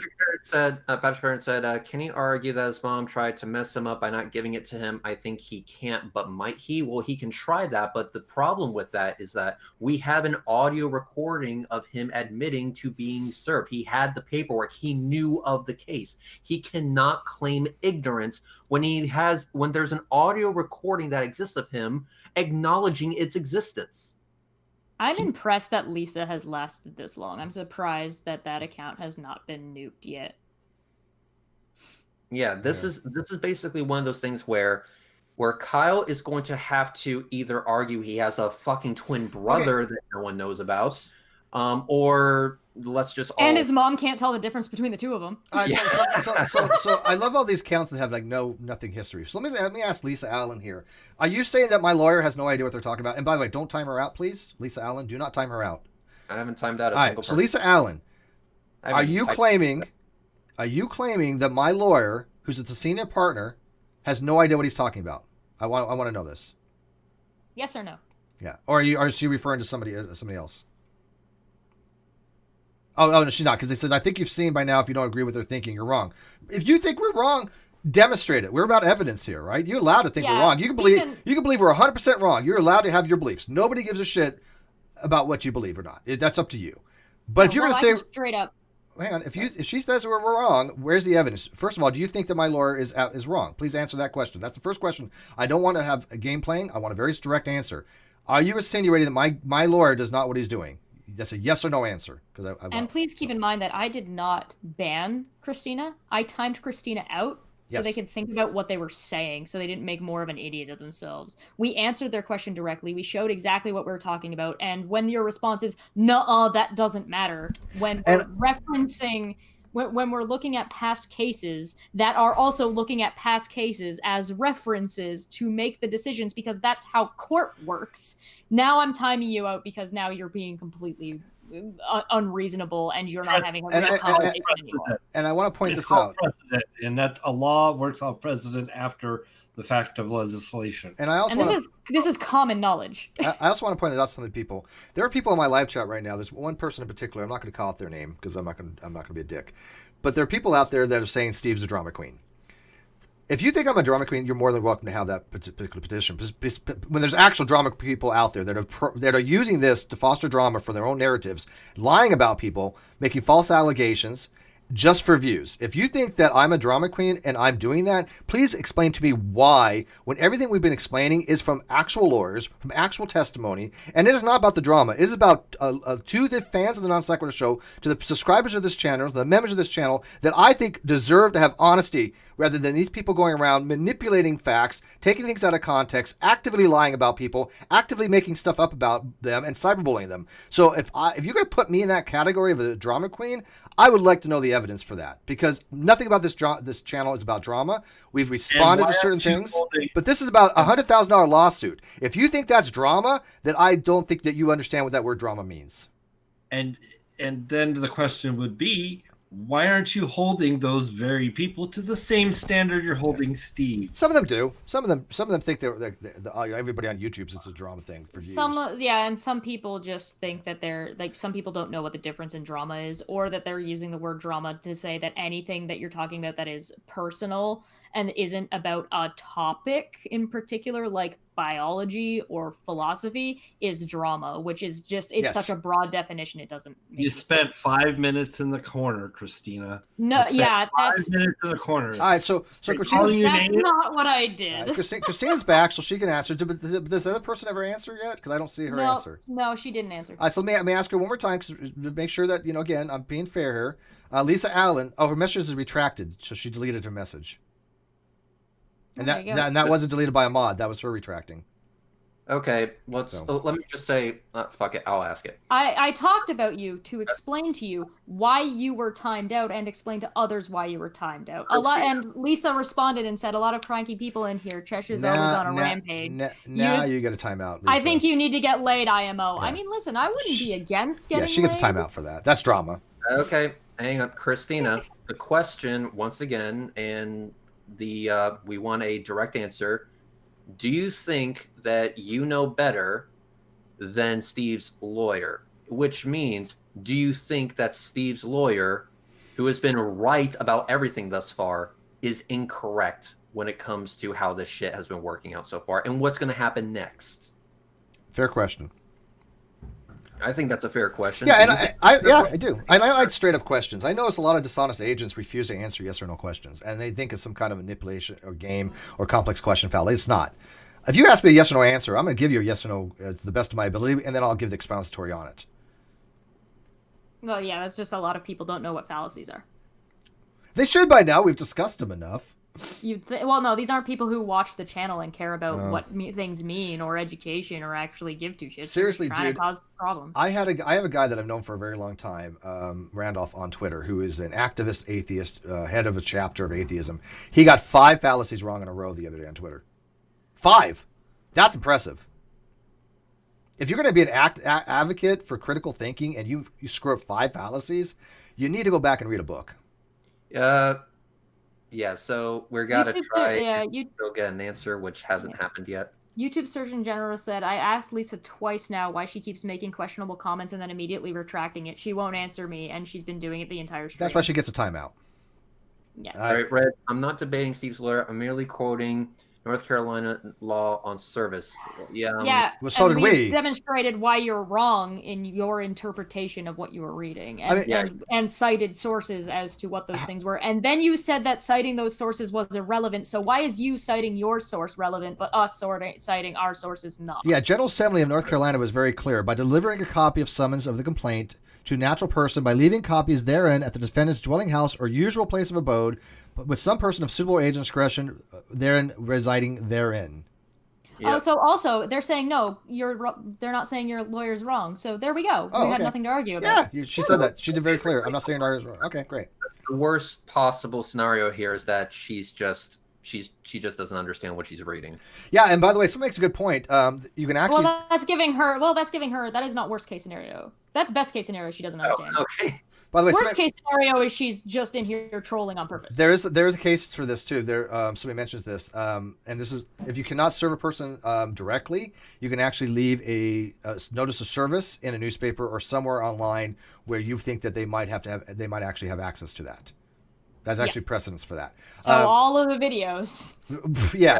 So all the videos of us telling him yes. Like I said, we have videos. We have audio recordings of Kyle once again admitting that he is aware of the suit. I am Moon for $50. Oh my God, Moon, thank you so much. We love you so much and everything you've been through, and you are. She says, "I love you all more than I could ever put into words." Mm-hmm. Thank you. Red's quoted a case so where much. a man said his son did not live with him. That's not the same as Kyle actually not living at the address. Actually, Oh no, my God. wrong because He didn't have a forwarding address. Therefore, that was his last known residency. That's considered to be somewhere that is serviceable. I mean, you're just wrong on this. Daniel, again. Hold on a second. No, Bullinator, go. Bullinator, go. Damn it. Daniel, you get a timeout because this entire fucking stream has been about that very question. Yeah, there was not the wrong. You just asked a question. Let me make it very clear. It was not the. Hang on. It was not the 2 wrong. Steve, let Bull finish. God damn it! Let me finish. Go Bull. 2 hours we just spent answering your fucking question you asked at the end of the screen. You don't want to answer to that question, Daniel? Rewind. Do you know Daniel, Dave? All right. Wait, do you know? No fucking clue. Okay. No fucking clue. So some nobody is out there giving misinformation because I'm just gonna go for it. So, Christina, Red's quoted a case where a man said his son did not live with him. That's not the same as Kyle actually not living at the address. Let me go ahead and read this for you again, Christina, slowly, and I want you to pay attention. The sheriff served the defendant at an address in North Carolina, which is the state we are talking about, by leaving copies with his father. Defendant moved to dismiss the action for insufficient process and insufficient service of process, asserting that he had moved to Texas, so not actually living in North Carolina at the time of the service. This contention was supported only by the testimony of the defendant's father. The trial court dismissed the action and the Court of Appeals reversed. The presumption of valid service cannot be overcome by the testimony of a single witness. So, Christina, you need to do one of two things: either accept the correction or at this point continue to be wrong on the internet. Yeah, and let me make this very clear, because this Daniel person who said it was a wrong address. No, it was not a wrong address. Yeah, it's that is just wrong for you to say that. It was a correct address, the last known, which we knew, which is why I even said from the very beginning, Kyle didn't actually live with his mother. This dude didn't actually live with his father as he moved to Texas. It's still stuck. This is basically the same fucking shit. The only difference is that instead of the father, it's the mother. Yeah, so, it's a semantic game. It's a game about semantics. It's essentially these people are saying it was a wrong address, therefore it was incorrect. But it wasn't wrong. It wasn't where he was currently living, but it was not incorrect. It was not wrong. It was last known. Those are two very different things. Hand Sanitizer asks, I have a difficult question. There is a narrative out there that you were trying, Steve, you were trying to, I think they mean hide income for some reason because you asked Kyle to hold money for you. Yeah. What's the question? Yeah. What's the question? So Hand Sanitizer, please ask your question. Yeah, a moon for another $50 for Bull calling me and spending time and talking to me, and I'm sending him the net for that right now in my PayPal. We're gonna call it. Christina, we've shown it on screen at least. So Bull, you're getting that. Already. You're getting all that, okay, Bull? So click back if you want to find out. We're not going to address you anymore. Thank you, Moon. Thank you, Moon, and thank you, Steve, for forwarding that on. And I'm doing it right now because I like to do things in real time. Because that way I don't forget. Only thing that Kyle has is the template of his mother. I will address this for a second. Let me make this very clear for the Hand Sanitizer and people that have just not figured this out. Yeah, I'm done with this shit. Yeah, be done with it. If Kyle thought he had anything to that, why did he not bring it up to the court in his letter? He didn't. He knew that was all bullshit. And the reason why it was bullshit is because I had made it very clear. I didn't want him to do anything until we knew what was going on for L taxes, right? I don't get anything from the government. I don't get any Social Security. That people were running that narrative. And luckily, Shannon Q had admitted that was a mistake. She retracted that and apologized for that. Fair enough. But some of the people are still running with that. I get nothing. There was nothing of of consequent, except that I was trying to have a secondary insurance that I had, and I was wondering if I was trying to hope that I didn't have to go 4 hours further away. That was it. And so I wanted to make sure that we knew what we were doing before we decided to do any kind of draws against the company. That's how you structure a company. It's called business structure. It's not the same as structuring, which some dishonest people try to conflate with each other. Business structure is not the same as business as a structuring thing. Everything I did was wait. Let me finish. Everything that I did was legal. Everything I did was completely ethical, and I wanted to make sure all taxes were paid properly. Kyle was the one I think was doing some shady stuff, because I don't know how he paid for his taxes. We might have to actually submit have a subpoena for his tax records. My taxes were open. Matter of fact, Bull, did I not send you my tax return? Yes, I was just going to get to that. Like, when this conversation that everybody's referencing took place, the channel wasn't monetized. We had maybe 3 digits worth of income as a channel at that point. Like, literally a couple $100 maximum was all the money that existed as income to the channel. It wasn't, and Steve's income wasn't, it wouldn't have mattered anyway, because he didn't make hardly enough. Mm-hmm. Kawasa for 2000 says just arrived. Wow, 500 people watching. Hi, Kawasa. Hi, Kawasa. Hello. So this is where I have to basically put my foot down, because now that we have demonstrated beyond all reasonable doubt that the service was proper, and that all arguments that say otherwise would be pretty much invalid by the fact that we have an audio recording of Kyle admitting to have gotten the fucking paperwork. And a text. I honestly think that we're done here. Nothing more needs to be said. Yeah. But by the way, if Kyle wishes to go ahead and keep playing this fucking game and taking the advice of people who quite frankly don't give a flying fuck about him, good luck with that. You're gonna need it. Yeah, everything that Steve's lawyer has said and done has been true, has resulted in exactly the way we have described it would. So go with the person and go with the group that has the good track record, and try to go against those who don't have such a good track record. And I think we all know who I'm talking about. I'm going to show something on camera that I'm not going to show too close because I want this personal information there. But I'm going to transition this real fast and hopefully, I see if I can put it. Let me see. Maybe let's do it that. That way, there's no personal information on there. This here. Wait, 1 sec. I got to get just right. So I know there's personal information we had on here. Well, I've just got the super chat. Right. Jesus Christ, dude. Yeah. I got this. The super chat is Jason Born for 2 said, "My last known address was 20 years ago. Proper? Yes. Because it's your responsibility. Yes. So yes, your last known address, even if it was 20 years ago, would be legal and proper way to have it. Unless you tell the post office you moved, and people send you bulk mail or try to find you, and you have no other documentation saying you live somewhere else. Yeah. That's where it's gonna go. So that's why you're responsible. Sorry. Those people are probably getting tired of taking your junk mail, Jason. Just fuck off and real quick. Yeah, real quick. Hang on, real quick.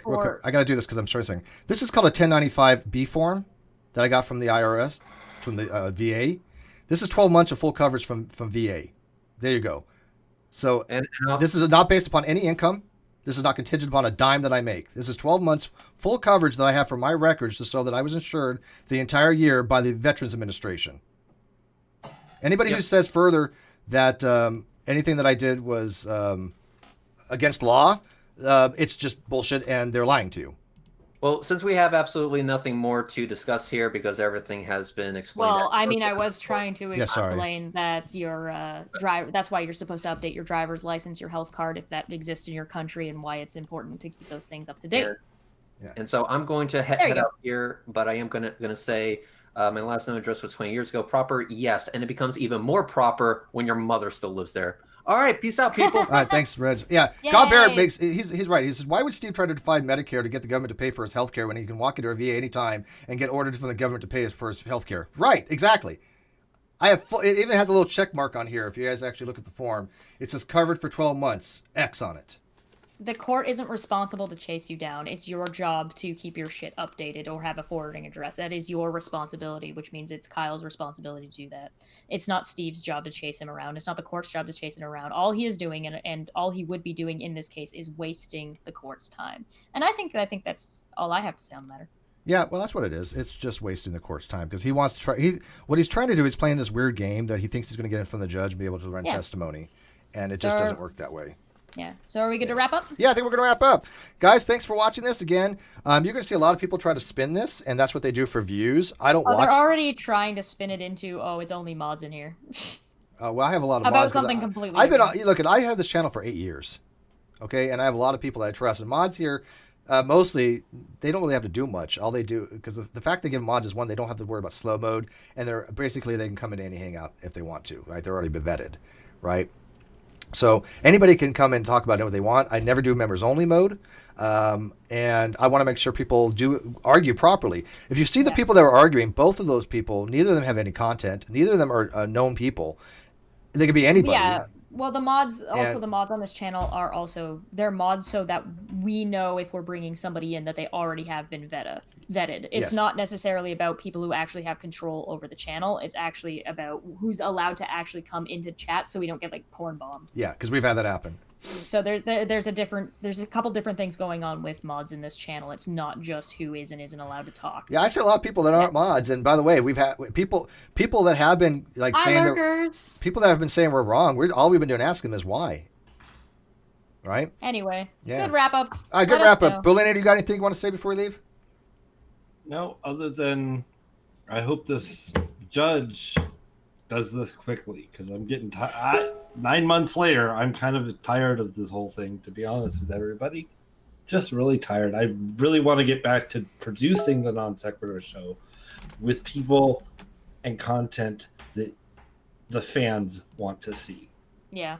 Yeah. Yeah, I think we're all on that page. Yep, I agree. And by the way, you can blame them for postponing this stuff. It's just a gamesmanship is what it's called. One in the chat if you agree with Boole.